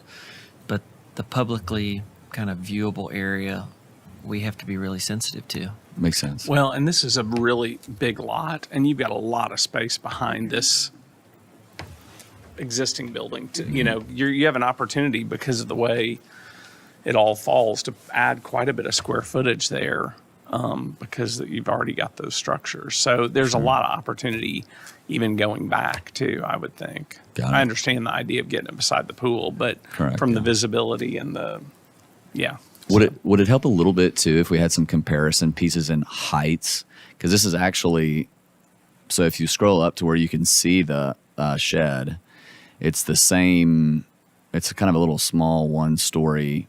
It's actually not as big as it looks on this rendering. That's it there, and this is actually set a good bit below the home, and to the point where the roof on this it maybe comes to just over the first floor. So it's actually a good bit lower in grade in terms of scale. I mean, we're putting, it's just up there by itself, so maybe it looks a little bit bigger. But that'd be, I mean, so in taking with, hey, it looks big in this would help to have some perspective. Even we'd almost, in addition to the. Yeah, I mean, typically when you come back and are really trying to get a COA, that's something that they would probably request, and we would too, because there's all kinds of there's all these metrics on roof line drop and things that they would want to see. But we also love to see a whole picture of the site from the side, almost like a site section. Like the house is up here and the grade slopes down, and here's the side elevation. Yeah. Those are important for us to see. And then any kind of street view, looking past the octagon. It sounds like we're talking about UFC. I know. But It's an but interesting piece. looking down there and seeing, hey, this is what it's going to look like from the street. And if it is a diminishing view, that helps your case probably. Massing and scale is what we're supposed to Right. Sure. review. Sure. And it may be that this is one, especially if you have something that's a little more unique feeling to us, like you're getting the feedback, then maybe it's a good one for a site visit. Because some of these thoughts look a little out of sync with what we would expect from massing and scale, but maybe if we're standing on the sidewalk, it won't, Okay. or in the backyard. So we're glad to set that up if we need to. Okay. Great. Yeah. Thanks, y'all. Awesome. Thank you. Thank you. Okay. All right, number 8, we're getting there. Discussion of alterations at 9498 East Main Street. And I am going to step out for this one. Madam Vice Chair, if you'd take over for me. I did. Oops. I put a peppermint in my mouth. So if you all would like to introduce yourselves and discuss the project. This is Elise Boggs, also with NJM, Senior Interior Designer. Thanks for having us back again. I'll give you just a brief history of where we've been to this point. As you know, we initially came in with the idea to add on to the structure at First and Main. Our client was interested in additional square footage. That became problematic for a number of different reasons, primarily related to the site planning process, and so we backed off of that and we're going to reutilize the interior in a different way and actually take a portion of the function that was going to be in this property and move it off-site to a different property further north. So that's already underway. So that gives us room then to utilize the interior of the property. Got it. Okay. You heard me enough. I guess I don't have to go back. So that gives us the opportunity to reuse that square footage on the interior of the property for the other tenants. So we have 2 tenants, if you remember, that are going in that are going to share that space. So what we have, what has evolved now is that thank you for the approval to recommend a variance to the BZA for the removal of the FEMA requirements or the bypassing of the FEMA requirements. That's still pending, of course, but we're hoping that that's going to be the case. Now, so with the assumption that that is going to be approved by the BZA, we are now sort of reworking the approach to the project where at one time we were entering at the back of the building. We were going to have the addition to the back of the building and sort of face that. Now what we're doing is creating a space outside that is on the patio space that exists, but we're directing the parking traffic around the sides of the building to the to each of the two tenants. So that gives us the opportunity to dress up those areas. So what we have proposed, or what we're showing you today, is a greatly simplified approach to how we're going to address the building renovation. It's all going to be interior for the most part. We are leaving the front facade of the building entirely untouched to this point. We'll likely paint the area because it needs an update in painting. There's a couple of light fixtures that we will replace or repair as needed. Signage will come in, but that'll be, of course, under a different scenario. Our focus is on the back of the building. When this structure was developed and redeveloped back in 2009, 10 or so, Harpeth Square didn't exist. So now we have neighbors to our rear that we have to be really as cognizant of and as considerate to as we would be to the folks driving down Franklin Road. So, you know, part of the design before included the additions achieve some of the screening. And then we had some screening panels that were going to be mounted to some of the areas that concealed the equipment that is on the roof. A lot of that equipment will be removed and replaced with new equipment, but it'll likely be in a similar location. So to achieve screening and to dress up that rear elevation there, we are creating essentially a large screen wall that is separate from the structure. Because we've got folks that are on a third floor in that back property, we need to bring that up as high as possible with perspective. You're going to be able to see over it if we don't lift that up. So we're going to roughly 12 feet. And what's informing the design of that fence is the existing board and batten that is across the far right side of the property now. And then an upper panel to give it some breakup and some variation of, you know, that face. We're doing a horizontal slatted louver-like scenario that's going to pick up on the slats of the siding of the existing building. So it gives you that louvered effect. All of this will be constructed with cementitious siding and painted to match the overall paint scheme of the building. And again, as I was mentioning, those two side access points will be areas where the patrons will walk around to each one of the different tenants. And there are two pergolas. If we look at the site plan, you can see the one here at the rear of the building. And then also on the side of the building toward the Harpeth River, that's conceived of as a new landscaped transitional space from the parking to that front. The bakery is on that right side. So there is a pergola there to kind of be a terminus of that transition from the parking around to the front. We're showing here the existence of the fringe floodway that we're addressing. Oh, the other thing that I should point out is, which we didn't talk about before, but has always been in the plan. If you've seen that property, there is a dumpster that is a very prominent position adjacent to the building. And because of all of the updates over the years and with our neighbors behind, we're trying to clean that up a little bit, provide a better screened element, and shift that away from the building while remaining in a screened position as much as possible. That's going to give us the opportunity then to create that nicer landscape space there. And I think that's the extent of it, really. It's a much simpler approach than we were taking, at least in terms of how it complies with the historic ordinances. Okay. Staff. Thank you, Madam Chair. So I'll kind of break up my comments into three sections. It'll be covering the pergola, the dumpster relocation, and the screening. So the first is the pergola. So the use of a wood pergola on the rear elevation is appropriate to the site and setting of the property as it is on the rear and kind of obscured.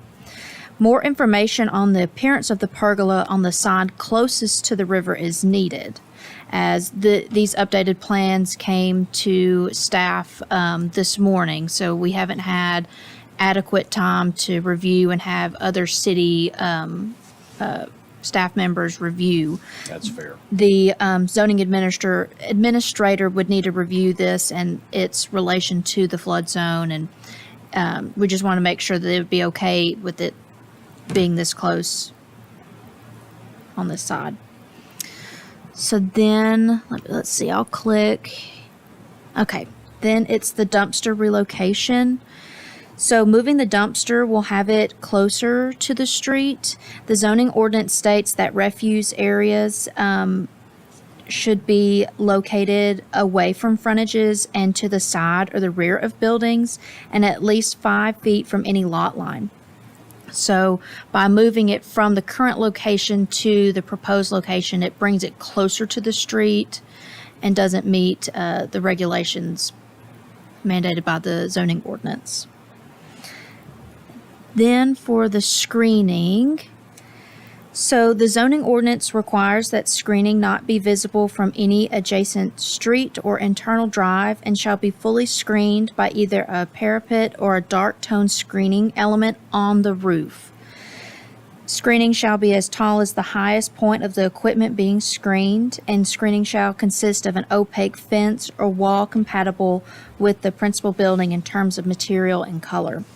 And there were a couple project considerations left on the proposal, and it was actually made on the previously submitted plans, but the same comments are carry over into this, and that the floodplain development permit shall be acquired before any disturbance to the FFO, that the screening elements shall be elevated off the ground and have flood vents installed to allow water to flow unobstructed. The mechanical units should be screened from the roof as not as added as additional height onto the fence screening the cooler, and the maximum fence height allowed is 8 feet. And any fence over 7 feet in height requires a separate plan submittal and review and approval from Building and Neighborhood Services. The design guidelines do recommend that fences not exceed 7 feet in height. And we did want to have a comment about this, that we do appreciate the applicant not wanting to change anything on the front elevation, as that is historic in form and just chose the change throughout time. But by utilizing some of this screening, it kind of makes the background cohesive and not show the, we know that this right-hand portion that used to be occupied by the Burger Dandy, it was historic in form first, and then the middle portion and the portion that's closest to the river were added a little bit later, we think late 70s. And so by adding the screening, it would all appear just very cohesive. And we just kind of wanted the commission's feedback on that. Thank you. Thank you. You, Kathy? Sure. I do think the screening does add a cohesiveness to it. I am a little bit concerned with the height. It does add to the massing of it, but it certainly does clean up that back elevation 100%. Let's see, where's my other drawing?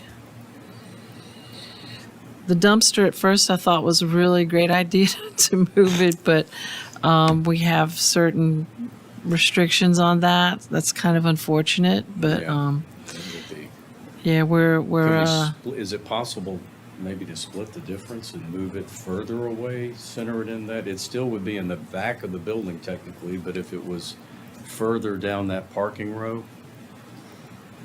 Do you mean so it would be kind of Where that white vehicle is, yeah. somewhere in that general vicinity.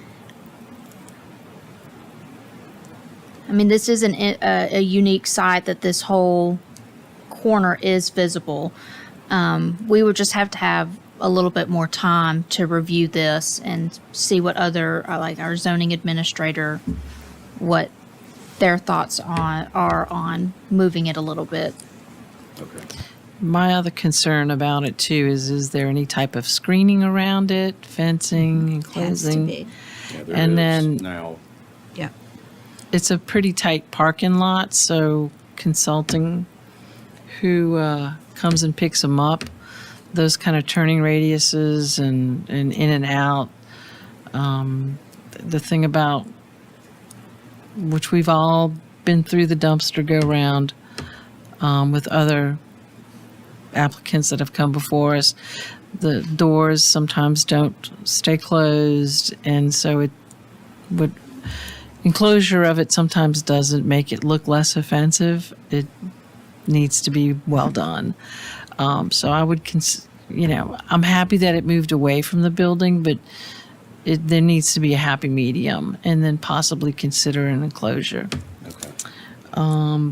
Pergolas. I think they're beautiful. When I look at the plans, let's see, there's a second floor. There is, that's right. Explain that a little bit to me. Well, if you've been in that space before, you know there's a stair that leads up from that. You can see the second stair exit there. Yeah, exactly. So that entire space up there has a second floor offices. The intent is for the tenants to use that as a locker space and a storage room for their employees, and basically a break room for their employees. It's not going to be used for patrons necessarily. And It's there's accessed through interior, though, interior. of the building. Yeah, that's right. It used to be used for private events. Okay. Right. And I didn't mention, but the lower tenant on the left is interested in adding windows that match the shape and size of the windows, replicating those windows that are already there, same spacing. That's going to be a dining space, and they're interested in bringing more light into that dining area. And those windows, as proposed, would be supported as it aligns with the rhythm and spacing that is currently seen on the building, and they're on the rear, so you have a little bit of flexibility Okay. for that. Good, thanks. And the little pergola drawing you have in the red represents the pergola that we're seeing on the screen right there, the Mm-hmm. That's bigger right. one. The detailed element of that, yeah, that's what came somewhat late. Thanks for accepting that at the last minute. Thank you. Looks good. Tyler. Don't have many more comments than Kathy had, but the screening, I was trying to listen to staff's comments about kind of the guidelines and what the guidelines recommend. And it kind of talks about a parapet wall, which this is sort of that, but it's also sort of a fence. And it talks about fences being on the roof and not on the ground. So it's hard to think of how that fits into the guidelines. Did you have something? I just wanted to clarify a little bit. Rooftop mechanical units should be screened by either a parapet or some sort of dark toned element that's on the roof. The fencing is for ground mounted utility or mechanical equipment that doesn't exceed the height of the actual units themselves, which are pretty low, but you could also apply fencing in that back, but the zoning ordinance doesn't allow more than 8 feet, and the guidelines recommend only 7 for fencing Right. in the rear yard. I think in my mind, I was thinking about what you've proposed here, and I'm thinking, well, it's almost like an addition of, almost like a building addition. If it had a flat roof or something on it, would we allow an addition of that scale? and that's not what they're proposing, but massing wise, it's a like the scale of a building addition. So I don't know. I do agree with them in terms of there's distinctly kind of three segments to this building. You know, I kind of pick up on this just because there's the pergola in the middle. I think if the pergola wasn't there, it'd just be one big mass. I know it has some texture, but I think if there's even some something you can do, whether it's how the panels are put together or color or something. I don't think, I mean, unless you were to go to the Board of Zoning Appeals and get something approved that's never, ever been approved, I don't think that this approach is going to work. Okay. Yeah. Well, that's what kind of I was getting at was like, well, this, I don't think this is allowed or would be. But, you know, there's some other thing. Something else has to give there on that particular portion. And then, yeah, I agree. And I think, how's it I'm trying to say, knitting things together in historic districts, I think that's what architects try to do, but it's not appropriate.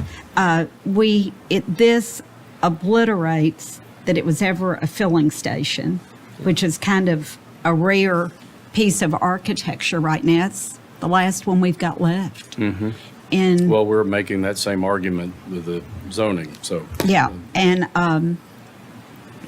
yeah, I was gonna that was my feedback on the side pergola Yeah. too, was that the filling station has this canopy that is distinctive to that archetype. Yep.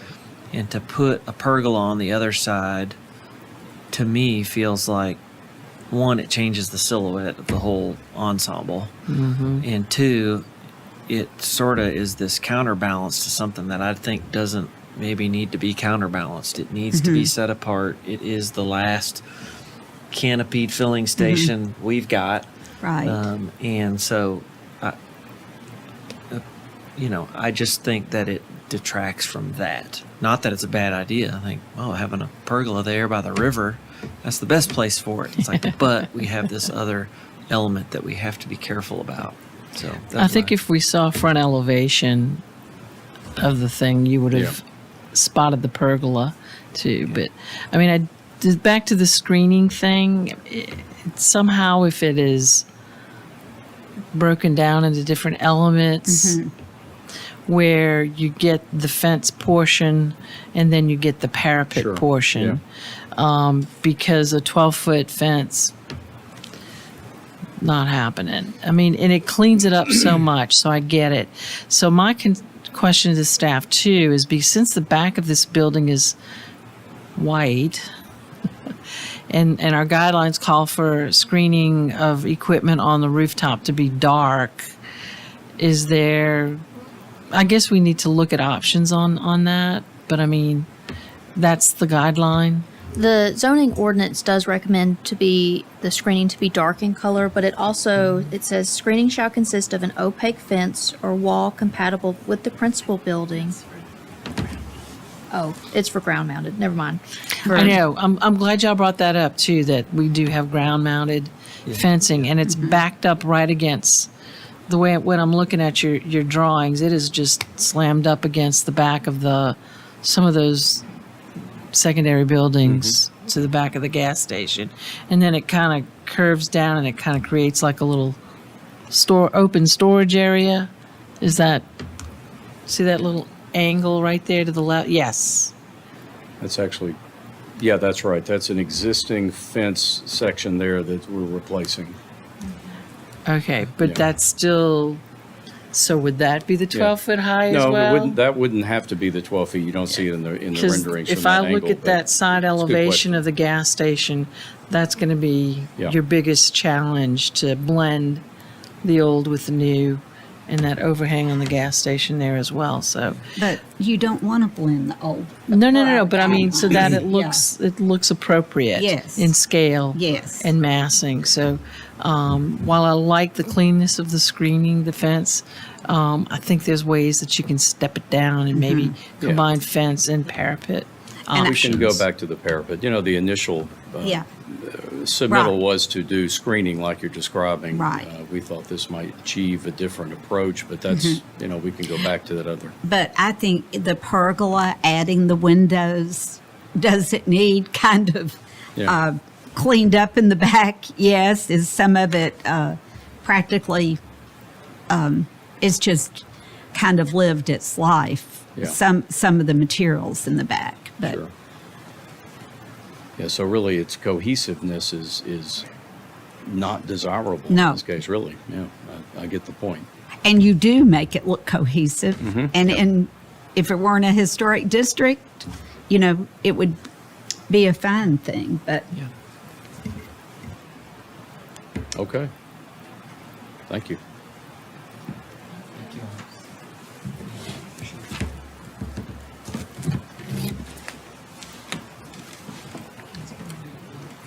oh, I'm still waiting on the pizza and French pastry. I don't forget.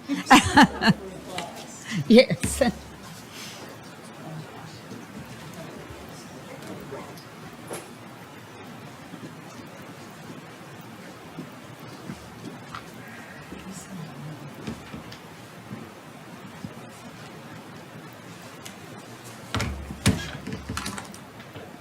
Thank you, Mary. You're welcome. Came to my attention when I was out of the room that my 81-year-old mother-in-law is watching us from the Williamson Medical Center, where she's recovering from breaking her shoulder over the weekend. So, hi, Moppy. I told her I would say hi. All right. With that important business done, we are now on to item number 9, which is demolition and addition at 231 Miles Manor Court. Amanda McCreary. I know. I think that's the best they've got. Do I get to say hi to Moppy too? Hi, Moppy.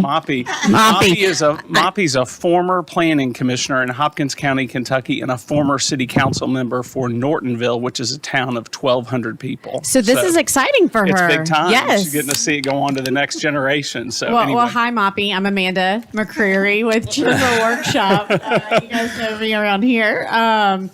Okay, so let's talk Jasmine Grove, Miles Manor. I know that we took a site visit, and you are all able to see this, or some of you guys were able to see this in person. The photos don't do it justice. So we, after the site visit, and we were talking, just to kind of jog your memory, the left side of the detached garage does not get the weather the way the back and the right side do. We did, since we've been out there, well, I'll just walk through these pictures in case you didn't go to the site visit. So in the front of the detached garage, the columns in the front are actually not attached to the foundation anymore. They've been moved. And then the right side that we're talking about, that's hitting the weather, you can see how out of level it is in some of these close-up photos. The rear is, some of it's been replaced. It's not original, but it has substantial termite damage, as well as substantial movement. And you can see that on site as well. It's interesting. We did get an updated structural report, and I need to get him to update that more. When we were on site with him, we talked about keeping that left side, and he does note in his structural report that the left side is out 2¼ inches. The right side, and he did not put this in his report because he focused on the left side, so I will get him to update it before the HCZ submittal, but the right side is out 8½ inches over 8 feet. It's pretty substantial. His words were even with the 2¼ side. He's like, 2¼ over 8 feet doesn't seem like a lot, but that's still a lot to remediate. But the right side is out, I think it was 8½ inches over 8 feet. So it's clearly out quite a bit. He gave it 3 to 6 months before a couple of more bad storms. It's moving more than even when we first started this project. We are looking to shore up that left side. I think the owner and the contractor have already started the process to do whatever they need to do from their side to get that shored up. Our windows that are in the walls that are existing are pretty racked and substantial. And that's getting you up to date with the status. So we do have an updated structural report. I am going to get him to add some more details on the right and the back because I realized when I submitted it, it was only the left side, and he hasn't had time yet to update it for the right and the back. What we are intending to do at this point forward is to keep the left side. Our foundation is completely toast. That is in the structural report. We've got pretty substantial cracking in the foundation. So we will keep the left side intact, minus the right eave, which we'll talk about in the details, and rebuild the detached garage from that point on. So in this particular plan, anything that is white is existing to remain, and the dark shaded is the new. So you'll see on the left side, we are keeping the left wall. In a perfect world, we'd also like to keep that column return that is on the left side of the wall.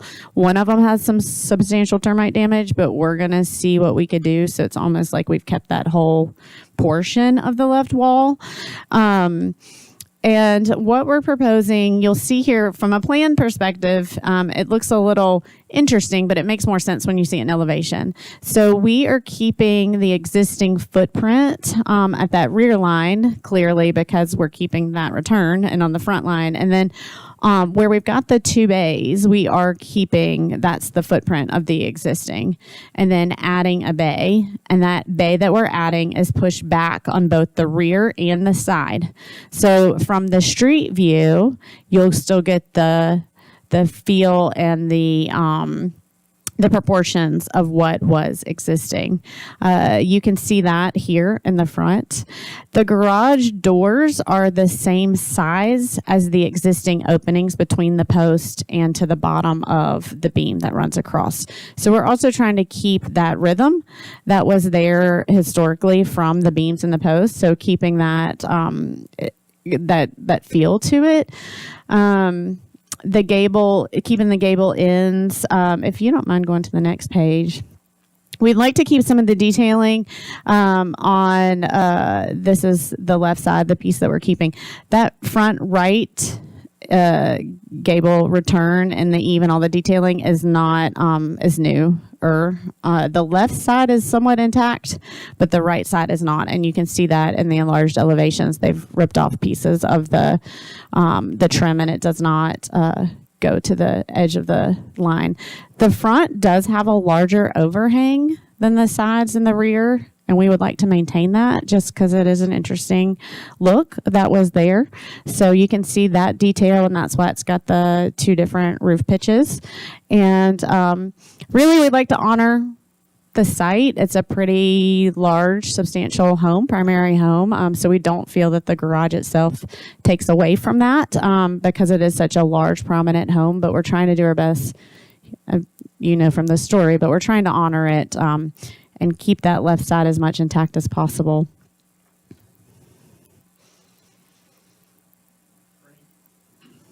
Hey, Elizabeth. Thank you, Amanda. Thank you. And we greatly appreciate the site visit that we did have back in February for the commissioners to get visuals of that. So the applicant is requesting partial demolition of rear walls and to salvage some of those materials to potentially be reused in the proposed addition.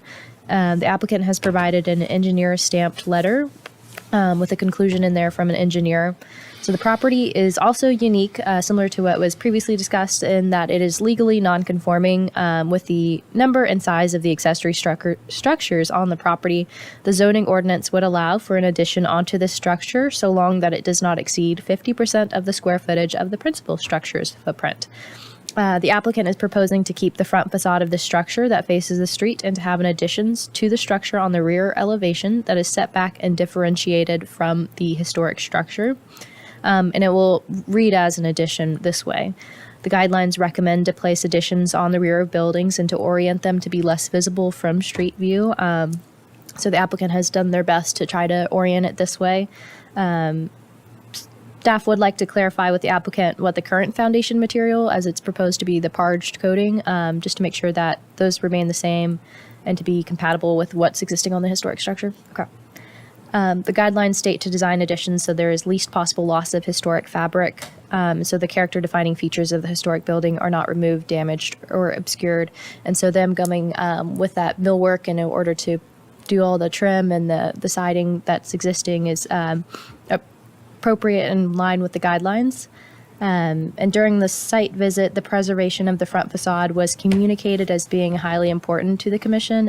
So the applicant has done a good job of incorporating this feedback and attempting to preserve the building as best as they can. So with this addition, the structure would still be subordinate to the principal structure, and total lot coverage was not provided, but staff believes they will be under the 35% of lot coverage, as it's a very large lot. And zoning had made a few comments that the accessory structure footprint should not exceed 50% of the building footprint on the principal building. And additionally, the structure should maintain a 5-foot setback from any property lines. That is all. Thank you. Would you like for me to answer some of those questions? It's existing parch coated on the foundation. I don't know what's behind it yet, but it's parch coated. It's cracked. I would assume there's some kind of CMU behind there because it looks like it's cracked at the CMU lines. And the lot coverage is 0.2%, not even 2%, 0.2. And we're definitely less than 50% and definitely off the setbacks, but we'll Right. make sure to clarify that in the submittal. Perfect. Okay, Kathy, do you want to go first? Yes, as usual. I always enjoy the packets from Chisel. What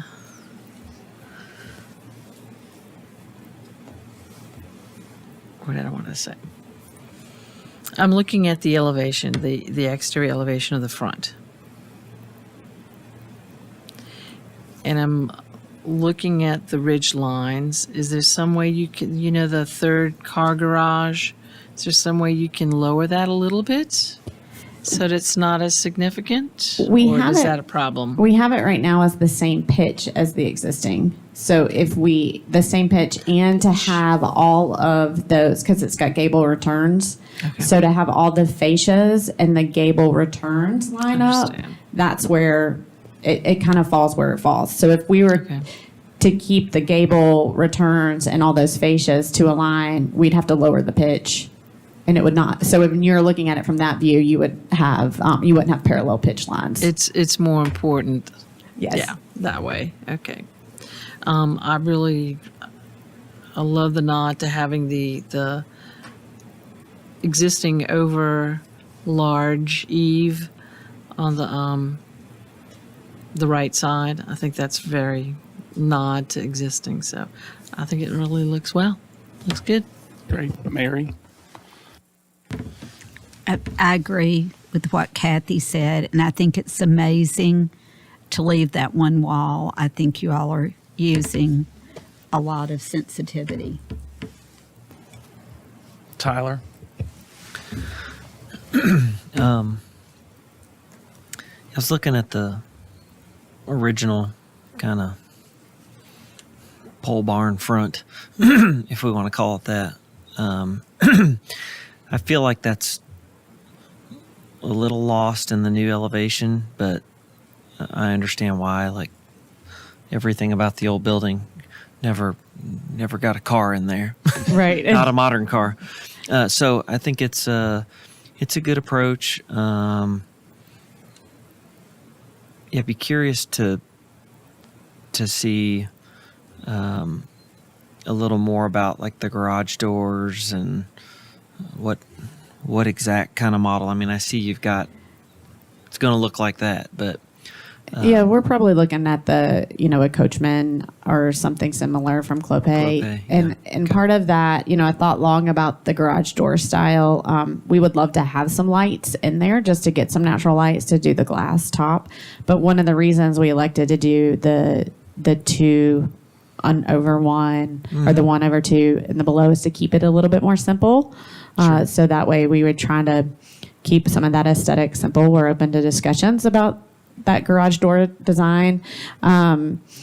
We realized that we also have some pretty heavy moldings on here too. So it's trying to find that fine balance of if we were to just do a very simple garage door, doesn't fit the fluted columns and the heavy eave trims that we have too. So that was kind of the happy medium we found with the garage door design, but we can certainly submit the spec sheets to it, but we're probably looking at a Coachman or better. I think the only other comment is I would love to see a couple windows on the back because it's that big elevation. Whole lot of wall with nothing there.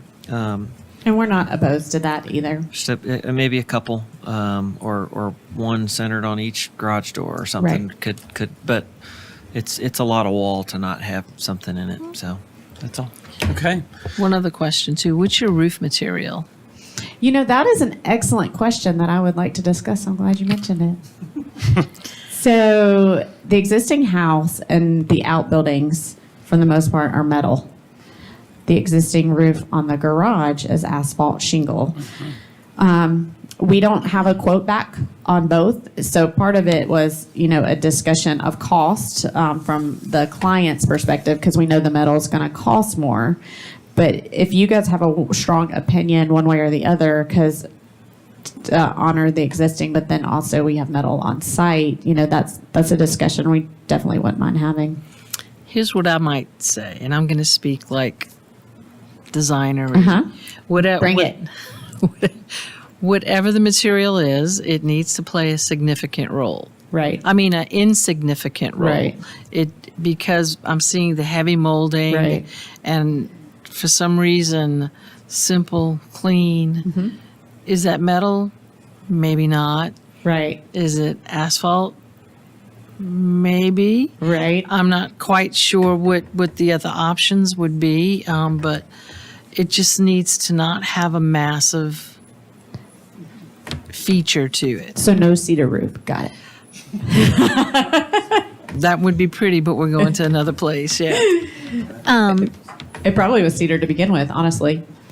The guidelines would recommend utilizing material that is present unless if there is a historic photograph of, unless they're showing a different kind of material, but they would recommend to utilize what is there existing. Yeah. Maybe you find something underneath the existing.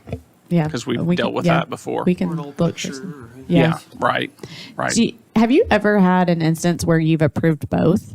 Or is it usually one or the other? Like if you approved asphalt shingle or metal, or is it we need to know before we go? There have been some instances of new outbuildings where we said, "Which one do you like?" But it usually tied back to the main house. Yeah, and in I that think we case. still approved one of the two, even if we Yeah, were. we usually talk, and Yeah. there's usually some guiding something, Right. Whether it's Yeah.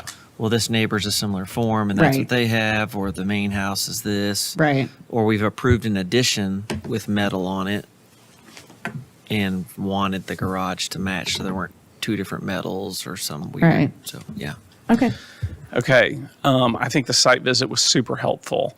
I would love to see more detail, like actual imagery of what the garage doors are going to Okay. be, and in your submission. And y'all are going to fall to your chairs. But I question whether you actually need a demolition permit for this one, because every wall that is changing is really an addition. But I think it's probably safer to have one. Okay. But I do question that, because you're adding on. I mean, the internal structure's coming down, but there may be a Yeah, little that's bit, true. Yeah, but I you're get that. piecing it out on all the sides. So Yeah. from the guy who loves to talk demolition, I kind of question whether No, you I even can need understand that. it. But Yep.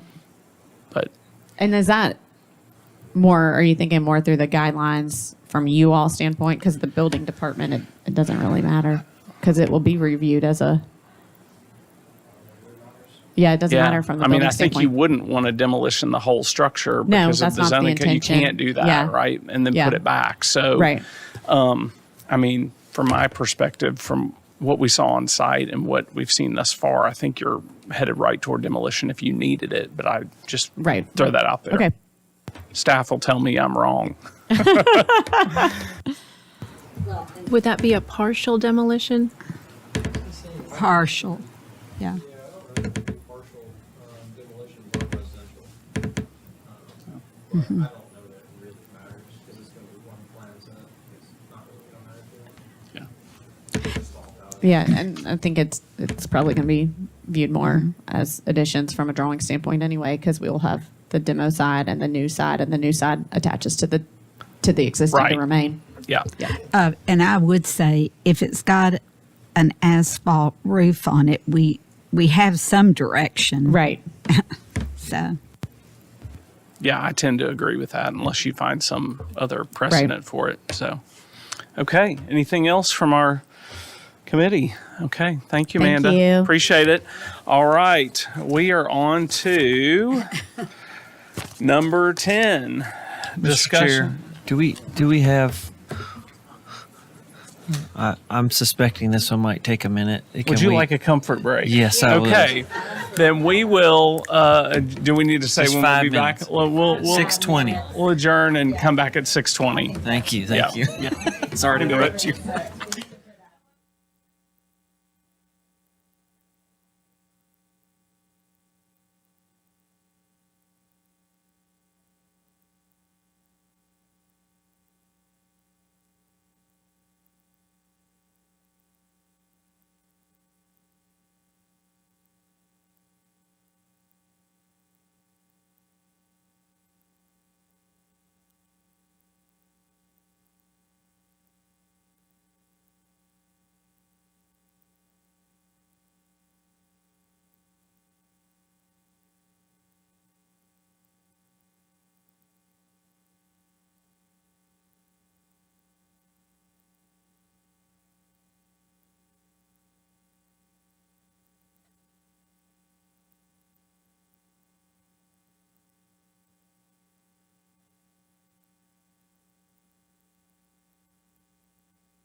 One's by your name. Oh, we're on. Okay.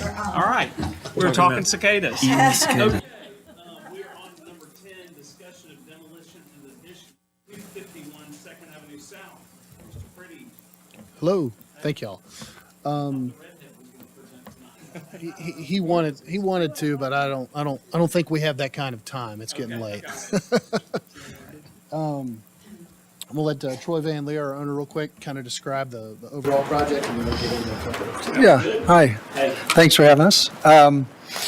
Yeah, we thought it'd be good, just be helpful for the committee for us to kind of talk about some of the things we're hoping to accomplish on the property and with these buildings. My wife Don and I, we've owned the building for over 2 decades, and when we first acquired it, we saw a lot of potential to kind of tell the stories that property's been used for a lot of really neat, significant historic things over the years, from being a flour mill to a chicken processing plant to the old ice house as it's known now. So, but if you've ever been in the building, and probably most of you have, you know that it's been pieced together over the years, and it's kind of resulted in a kind of a patchwork of inefficient space in there. There's not much flow in interior or exterior, and it's just tough to figure out what we can really do there. So we last year engaged 906 to help us envision what we could do within the design guidelines and the ordinances. This is our second time here with the review committee, and we're trying to dial it in and get it figured out. Is to number of uses on the property. The first is what we're calling the Benjamin Hotel. It's a boutique hotel named after Franklin's namesake, Benjamin Franklin, featuring about 25 rooms. Each room would be uniquely themed and decorated around a local historic event, location, or personality. We do that through historic photos, narratives that would be displayed throughout the building, and kind of share the history of the area and the property itself. Located in the old ice house, the Franklin Ice Company building, would be the Lily Mill Restaurant and Bar, and that would celebrate Franklin's historic grain production industry, which was the city's largest employer for a century. And we want to tell that story through the decor and the menu and the ambience in the restaurant, and just the significance of the old mills. There were 4 or 5 mills in that part of town in Franklin, and we want to kind of tell that story. And on site, we had the David Farr flour mill was there at one time on the property. So, and then the Dixie Poultry Building, which we'll cover here in a minute. We're seeing kind of a hand-picked retailer that would align with the character and personality of the building, would be in there to serve hotel guests and locals alike. Off the hotel lobby, we have Fat Thompson's Donuts and Coffee. And that's named after the original mule barn, which was about a block away from the property. And that obviously serves donuts and coffee through the hotel lobby, as well as we have a kind of a charming walk-up window just off 2nd Avenue in the plans. And then kind of a hub of the property is what we're calling the Cameron Street Courtyard, named after the original street name of 2nd Avenue South, that pay homage to Ewan Cameron, who built the first house in Franklin just a block north of our property. That courtyard would have casual gathering spaces and dedicated seating for the restaurant and the coffee house. So we're kind of excited about telling a lot of these stories that are maybe a bit untold now, creating a one-of-a-kind curated experience for travelers and tourists and locals alike. And so we just want to honor the property and the rich history of the property itself and in Franklin. So we want to give you some of that context as he walks through this. So, thank you. So I think the piece we'll kind of start with, we wanted to talk through, and I don't know how much y'all remember, we had brought a version of this previously. We definitely dialed back some of the removal. We had taken a pretty heavy hand to that, really took a harder look at it from a preservation restoration standpoint. As you can see on the streetscape, we've maintained that that primary warehouse structure. Obviously, we had always maintained the brick ice house there. So to us, the key piece of this that's going to let it work is the patio piece he was talking about, and that's really the ability to remove this piece out of the middle. So if you go to And I the- think, Brandon, from staff's perspective, it'd be helpful if we took it with the demolition piece as Okay. one, and then we can go to the Okay. other Okay. concepts. So that's kind of what this will be. This will be the demo piece. And if you can see the second, and I know, we want to be very selective about, what we do remove. I think what I wanted to talk through, what this allows us to do, I think this is a good image, and there's actually back up two slides, I think, had a really good elevation to kind of hide there. This shows that green piece, a real clear idea of what we're suggesting. I think what that's going to do is allows those two existing pieces to allows us to highlight those. The phrase we're using, it allows the site to breathe a little bit. Right now, that streetscape it's pretty up against the sidewalk. There's not much interruption. There's honestly not a lot of cohesion to it. I think this allows us to do some of that a little bit. We'll still, if you've been in there, the floor of that, the old chicken plant, there's troughs in the floor. There's some old steel. I think what we want to do is maintain a lot of those pieces. So we're still telling the story. We're just doing it a little different way than what's there now. We've got a really good photograph that was really our kind of jumping off point for this. If you go to the second slide, back up a little bit, there's a big image here. So you can see that piece wasn't original. As best we can date this, these trucks, I believe, are 1956 International Harvesters. There's another one that's maybe 57. So we're thinking this is a late 50s, maybe early 60s image. And as you can see, that middle piece, that joiner piece, isn't there. So that's, I guess that's something we wanted to talk about first is the ability to do some removal and the committee's thoughts on that. Okay, we'll take that to Emily. Thank you, Mr. Chair. I will say I had the privilege of listening to Margaret Martin this past Thursday give her presentation of downtown Franklin and kind of the history, and she told the story, I believe it was in December of either 1956 or 1958, when the chicken truck was coming across the Murfreesboro Bridge and the whole bridge collapsed. We found some images of that, yeah. Really? And she said that everyone had fried chicken for dinner. For a week. Yes. So it was really interesting finding out all about that. And after that incident, the plant shortly closed. But I thought it was really interesting. We had some help digging around, getting some more history about this. But they would process 18 to 19,000 chickens a day, which is unreal. But anyway. So we did want to comment. Let's see. Let me scroll to this slide. So within the design guidelines, they highly discourage demolition unless there are extreme circumstances for demolition of historic buildings. And there are several criteria that the design guidelines cover. And I won't cover all of these, but the first one is if it has lost all its architectural history, if the denial of demolition will result in an economic hardship, and if there's structural instability or deterioration with the building. So as presented, it's unknown if the portions of the buildings have a definite age. This portion says that it's circa 1950s to 1980s. We have a Sanborn map. This is from 1928. So that shows this portion of the ice house as existing, and then this being I think a feed store. Maybe if we squint, we can read it. And then, you want to cast. So this one is a 1950s Sanborn map, and you can see that that portion is filled in, and it's the Dixie Poultry Processing. So there is precedent that it has been filled in, and that portion has become historic.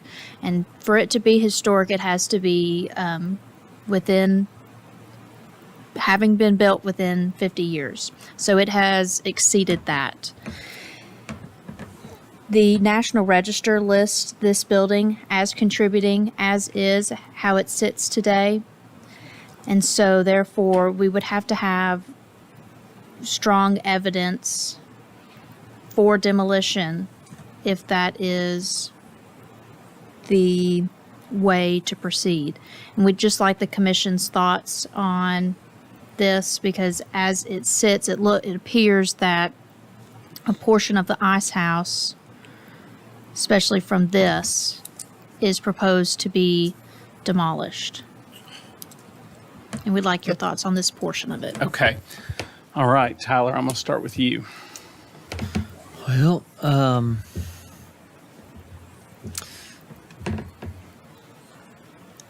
very cool project. Be interesting to see something done with it.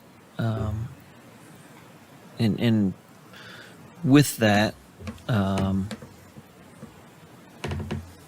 always a proponent of being flexible enough that people can use the buildings. Otherwise, they're just going to sit there until they fall down. So there's got to be some modifications. And when I look at the street view from South Margin, those type of modifications that come to mind are the window and door updates, things like that, that we're going to have to talk about at length, but, we almost have to concede a little bit on that. Otherwise, it's just not going to be a usable space for anybody or anything. The demolition portion of that specific kind of green area, I understand the red one, is difficult to contend with. And I don't know what the solution is. Maybe it's a modification of those openings where they come to the ground and it becomes this kind of screen you walk through, but it is hollow behind. So we get the facade in some format, but it kind of gets you all what maybe you need. I don't know how the other commissioners would feel about that, but I've seen it successful in a lot of other towns where, they may have a square and one unit has burned down or something and they've left this facade, but there's like a park or a courtyard in there. Columbia has something similar to that, I think. Anyways, I have a hard time supporting just taking that section out because of the historic register and things like that. So it even if everybody does give you kind of a favorable opinion on gutting behind it, even then it's just going to have to be so carefully considered in terms of the fenestration and what goes back. Because what we don't want to do is kind of alienate it from that National Register status. So, there's a lot more to talk about here. I like the idea of the use, the scale. Obviously, we need to see more about the addition on the back and what's that really going to look like. From this perspective, it looks like it, has you've thought about it, obviously. What I'm also considerate of is that this particular part of town is sort of transitional. We're kind of next to what will probably always be a commercial kind of zone, and the railroad tracks and all that's there, but immediately behind it is residential. And so I would encourage you to think about how you step down from a scale of that building, and this addition is going to need some mass for you to pull off the use that you want, but that massing step down in a way that gently transitions from big, which you're going to want, to the scale of these homes, which are most of which over there are one-story houses, if that makes sense. And we've got a diagram here that actually addresses some of the height. Yeah, I saw that. It had a bunch of the other there's some other biggest, things baddest in buildings around, and what I'm concerned about is the non-biggest, baddest buildings that share a block with you. So that's my feedback. Okay, great. Mary? Well, I think we're not looking at the biggest, baddest buildings around. We're supposed to look at the block, that block. So I'm trying to think what's real tall on that block. Yeah, some of the adjacent buildings we had, and we had the one that the tallest adjacent building is 32. I think at the peak of some of those roofs, because they're, a story and a half. But when you take a peak and do this, the massing is Yeah. completely changed. And what I would say, this is it is an intact block of the National Register District downtown. Mhm. I'm trying to think. I think it is. I think where that, what was a bicycle shop, I think, that's changed, but it's over 50 years ago. So I love the idea. I love the idea of, another adaptive reuse. I just think that the massing of this, if I just forgot about the demolition, the massing to me is too much. Love the adaptive reuse, would be a little bit flexible on some of the demolition, but this isn't in the same situation as the hotel where most everything had been lost. So it's a precious block. Agree. Okay, Kathy. The 25-room hotel, how many stories, how many levels? 3. 3.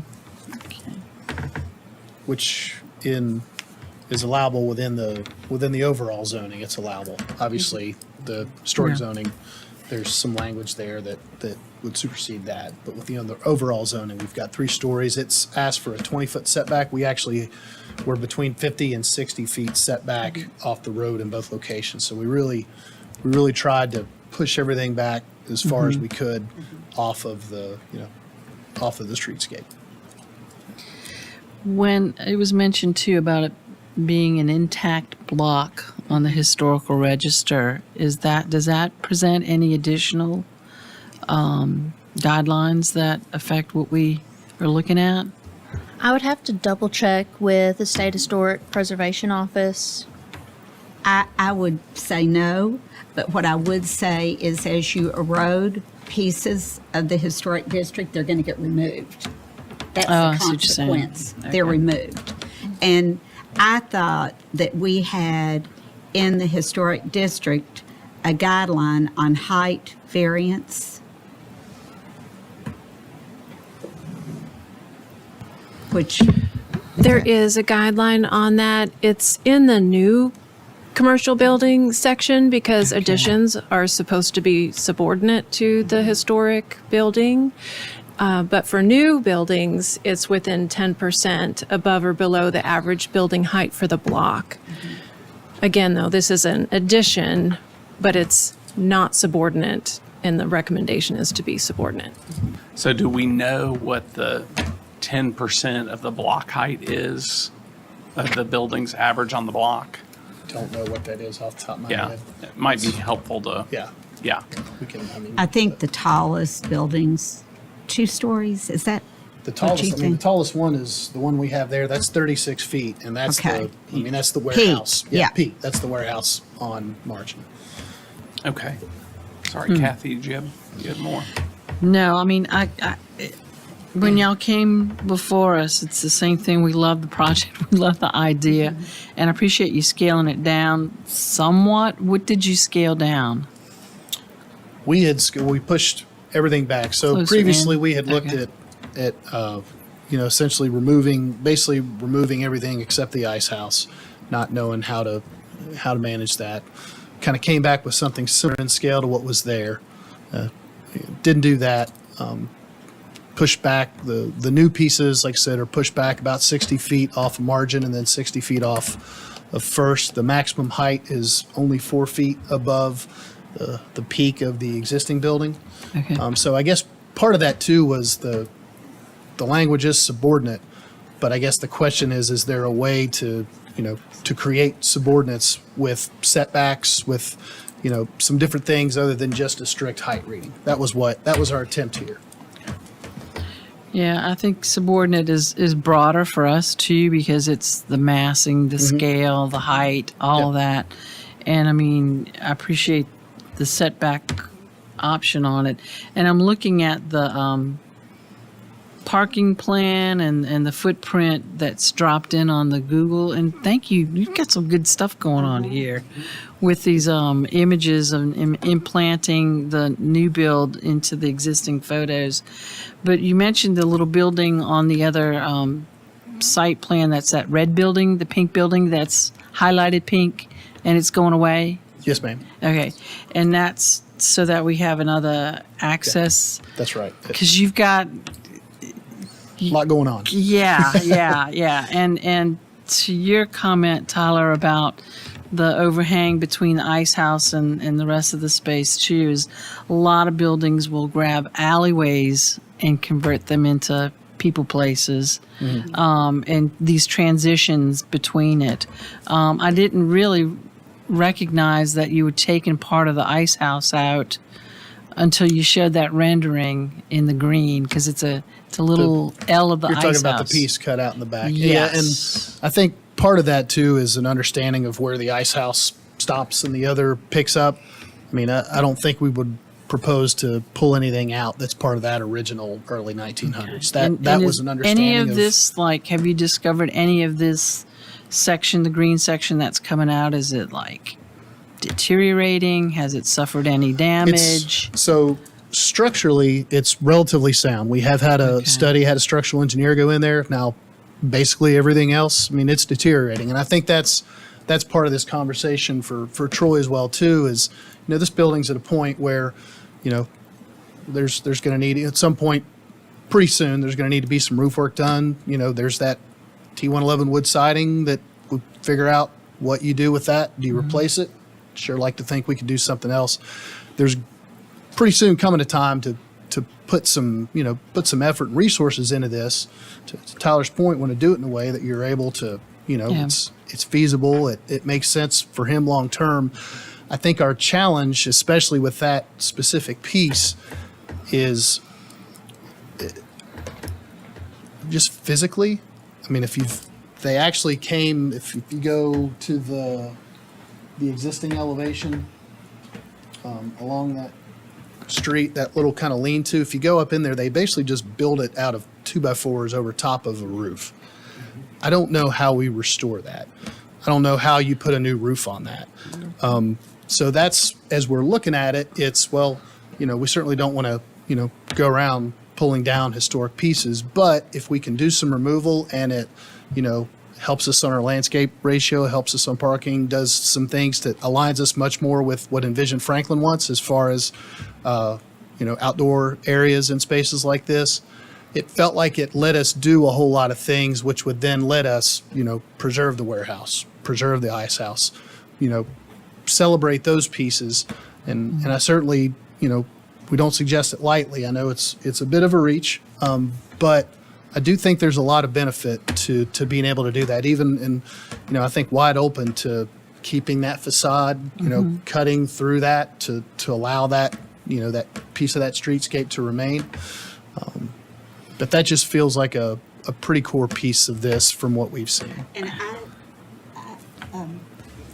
I think what you've done there, I think what we're looking at is what does it look like in the context of Second Avenue is another consideration. This matters too because there's one of our oldest homes right behind it. Okay.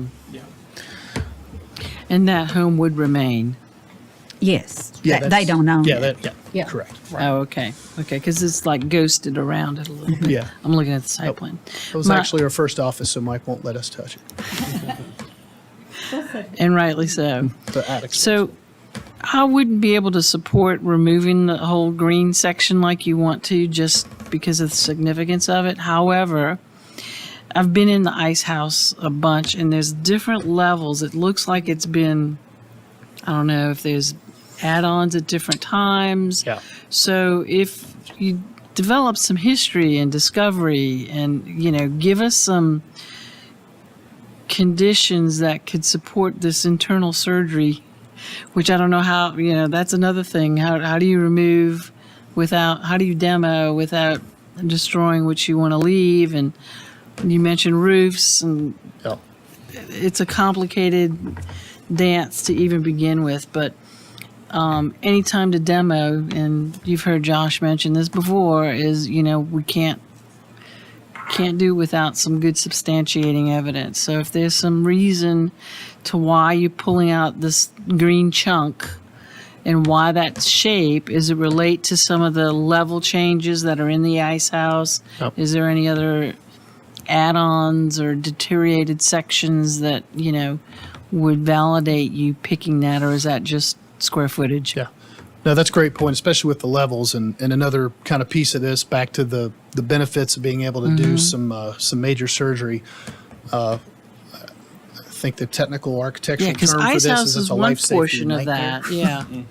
Yeah. What's that? I'm sorry. I'm sorry, I interrupted you. Ice house is one portion of that little antique place, but then they've got the chicken troughs Yeah. as well. So it's like, it's not just the ice house Yeah. that's in the green portion.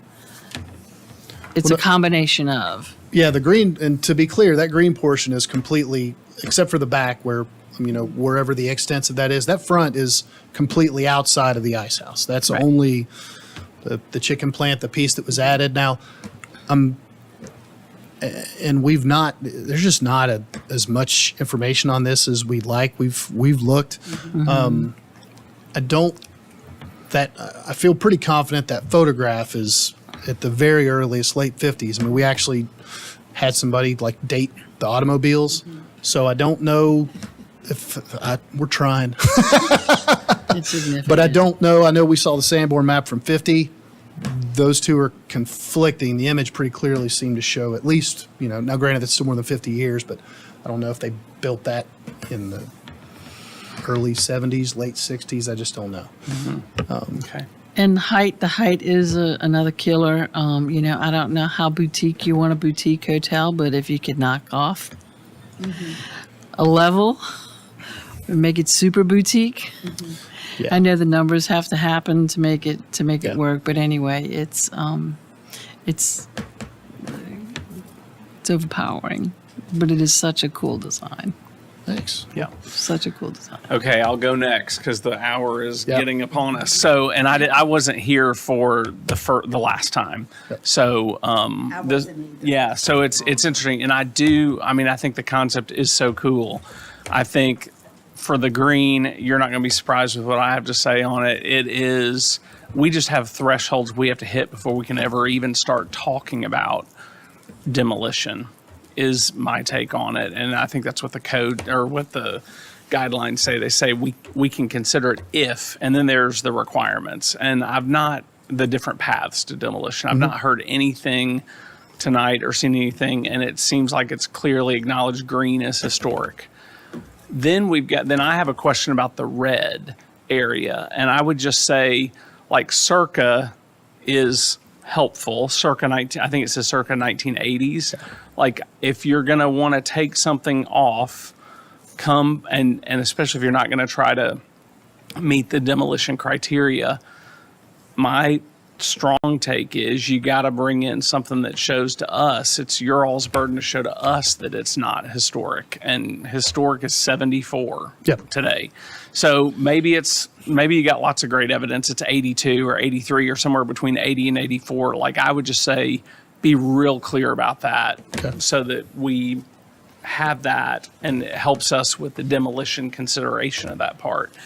And then from the height perspective, this is great because it's corner, and it's also a challenge because it's a corner, right? So you look at that imagery, and the height when you're looking at margin doesn't bother me so much. But when you look at it from this picture in the lower right-hand corner, coming down that street, that looks really tall in next to all these little salt box houses that are going up and down the street. The previous page, we took another view to show it's hidden, until it's not. Yeah. But there is, there's some streetscape there that does shield that to some extent. Yeah. But yeah. it is what it is. It is what it is. 4 feet high. And especially when you go to, when you start looking at a new construction and what your height restrictions are in the historic district versus and it sounds like you're probably going to come out quite a bit over that if it was new construction, and it's not really a new building. It is an addition, even if you're popping the top, and then you've got the whole subordinate piece. So I think it's like full of potential, and it's also full of challenges because it's in the historic zone. I think if we were not in the historic overlay, all that would be super cool. It's just, we've got to go by those guidelines. And to Mary's point, like, we're in a pretty pristine block, and that makes it, not that it should be treated any differently, but it is just, it's important. Yeah, and I would say, yes, is this in historic overlay? Yes, it is. But I would be really concerned about this, even if it weren't in the overlay. I spent years advocating to keep the National Register districts intact, even when we didn't have historic overlay zoning. So, and then this is out of our purview, but you will have to meet parking requirements. And I know that street is slammed up. And So, and that's part of what this allows us to do. We add quite a bit of parking. We've done some preliminary, Good. but still done some preliminary calcs. So we feel confident we with can, a restaurant we can park and it. Yes, ma'am. 25-room hotel, you can meet the parking. Well, that's okay. We added. I'm stunned, but good. Aaron's better than me. No, that piece off the side allowed us to add a lot of Got it. spaces, and then the piece on the back. So it's Got tight, and we're one or two. There's some finagling to do, but we've looked at it very closely. Okay, let's move on to part next. I think we've. Did you have another comment? I'm sorry. Go ahead. Part next of this one. So Let's see. I'll stick on. Well, did you want to? I think there were. Yeah. Yeah, y'all go. we broke this one up into the demo piece and then the rest. So. Yep. So, was it broken? I guess we had it broken up with demo and then the new, and we've kind of, I think we've kind of bled talked into about it. We've blown through it all. Yeah. I'm not dumb enough to sit here and tell everybody to repeat themselves this late in the day. No, but I would ask for my just kind of understanding of the guidelines. Is the subordinate piece, is there a route to that allows you to maintain height if you're doing other things that are pushing that back and keeping it off of the, we'll call them the historic pieces of this? Do you want to speak to that, Emily? So with being subordinate, it should be subordinate in size, height, massing, and design. And so as it is right now, it's not subordinate in height. The design feels more modern, kind of more industrial compared to the Ice House. I know it's been said at past meetings that the Ice House is the crown jewel of the block. And so... Not to be. No, not to you? Alston Hall. Of the block? It's on that block. Oh, well, I meant this corner. Corner. Sorry. Okay. Corner. Absolutely. So, but that it should shine, and that the design guidelines, recommend that additions should be subordinate, so these historic buildings can have, emphasis and have their standing without being overpowered and kind of overtaken by new buildings. I did want to have a positive comment based on from the past time that you all have come to DRC and you've met with staff.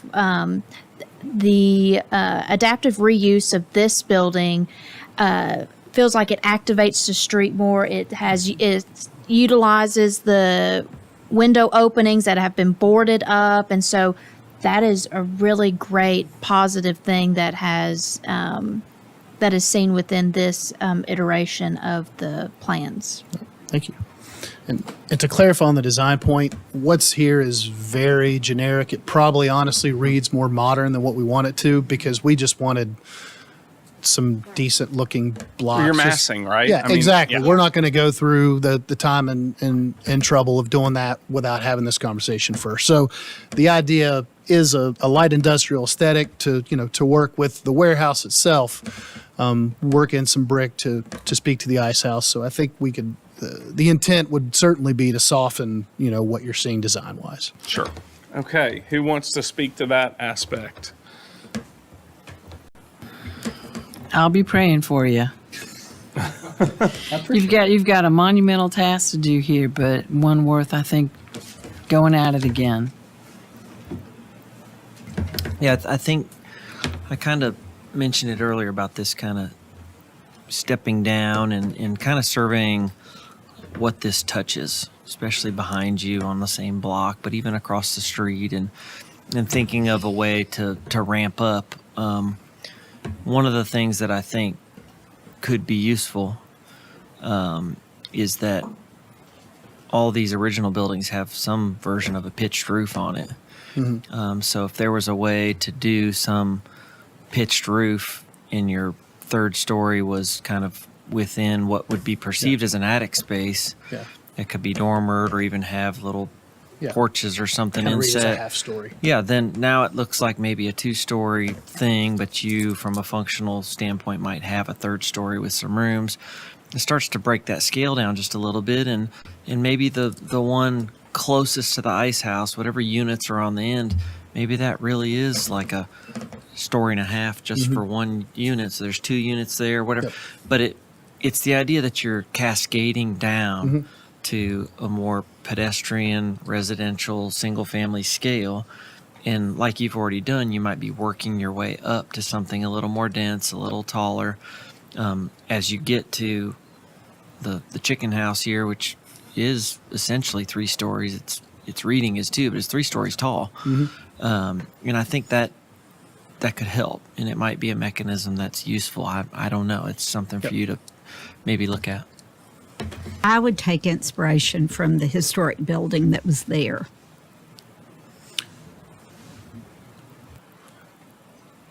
The brick building. Yes, ma'am. Yeah. Yeah, that's a good point. Yeah. Yeah, and my only other comment is when you look at what's on the screen now with the green kind of edged out, I think it may be the height adjustment may be less dramatic with the green intact, because when you have the ice house standing alone and then the other coming up, I just wonder if that helps you with some forgiveness on some of your height too. And, what can be done with that space if that helps. We're not supposed to be helping you design the inside of a hotel, but I mean, there's square footage there too. It may not be where you want it to be, but anyway. Well, and I've stayed in, I keep thinking of the ice house as having rooms. I've stayed at old gin distilleries, all sorts of places that actually the room didn't even have a window, but it was just so cool. So yeah. Madison, Indiana. Yeah. Okay. Anything else? Yeah. All right. I think that does us. We are. Yeah. What's that? It did. Yes, I think probably the biggest, just getting a sense, and I think what I'm hearing is we're going to have to. Well, let me ask this. I meant to ask this earlier in the Sure. day. I don't believe the guidelines talk specifically about life safety as it relates to any sort of removal, but is that a consideration? To the point about the different levels, if some removal in that piece we're talking about, kind of behind that front streetscape, if that allows us to clean some things up, do some life safety wise, let the whole piece function better, is that the type of consideration that would weigh into the ability to remove some of that? I'll let staff, do y'all want, and you may not want to speak to that right now because y'all may not have looked at that, but we've got codes that deal with life safety, and then we've got design guidelines, which I view as a separate piece, and you've got they're to meet separate. And generally speaking, National Register properties have some forgiveness. Yep. I know you know that on the interior. Yeah, correct. An example would be the old fire hall. that does not have fire-rated doors and things, but Yeah. since it was National Yeah. I remember that one. Oh, just to add that that isn't part of the criteria that Emily went over in terms of what qualifies for demolition of a historic structure. Right. Okay. All right. Thank you all. All right. Thank you very Appreciate much. it. Thank you. Appreciate y'all.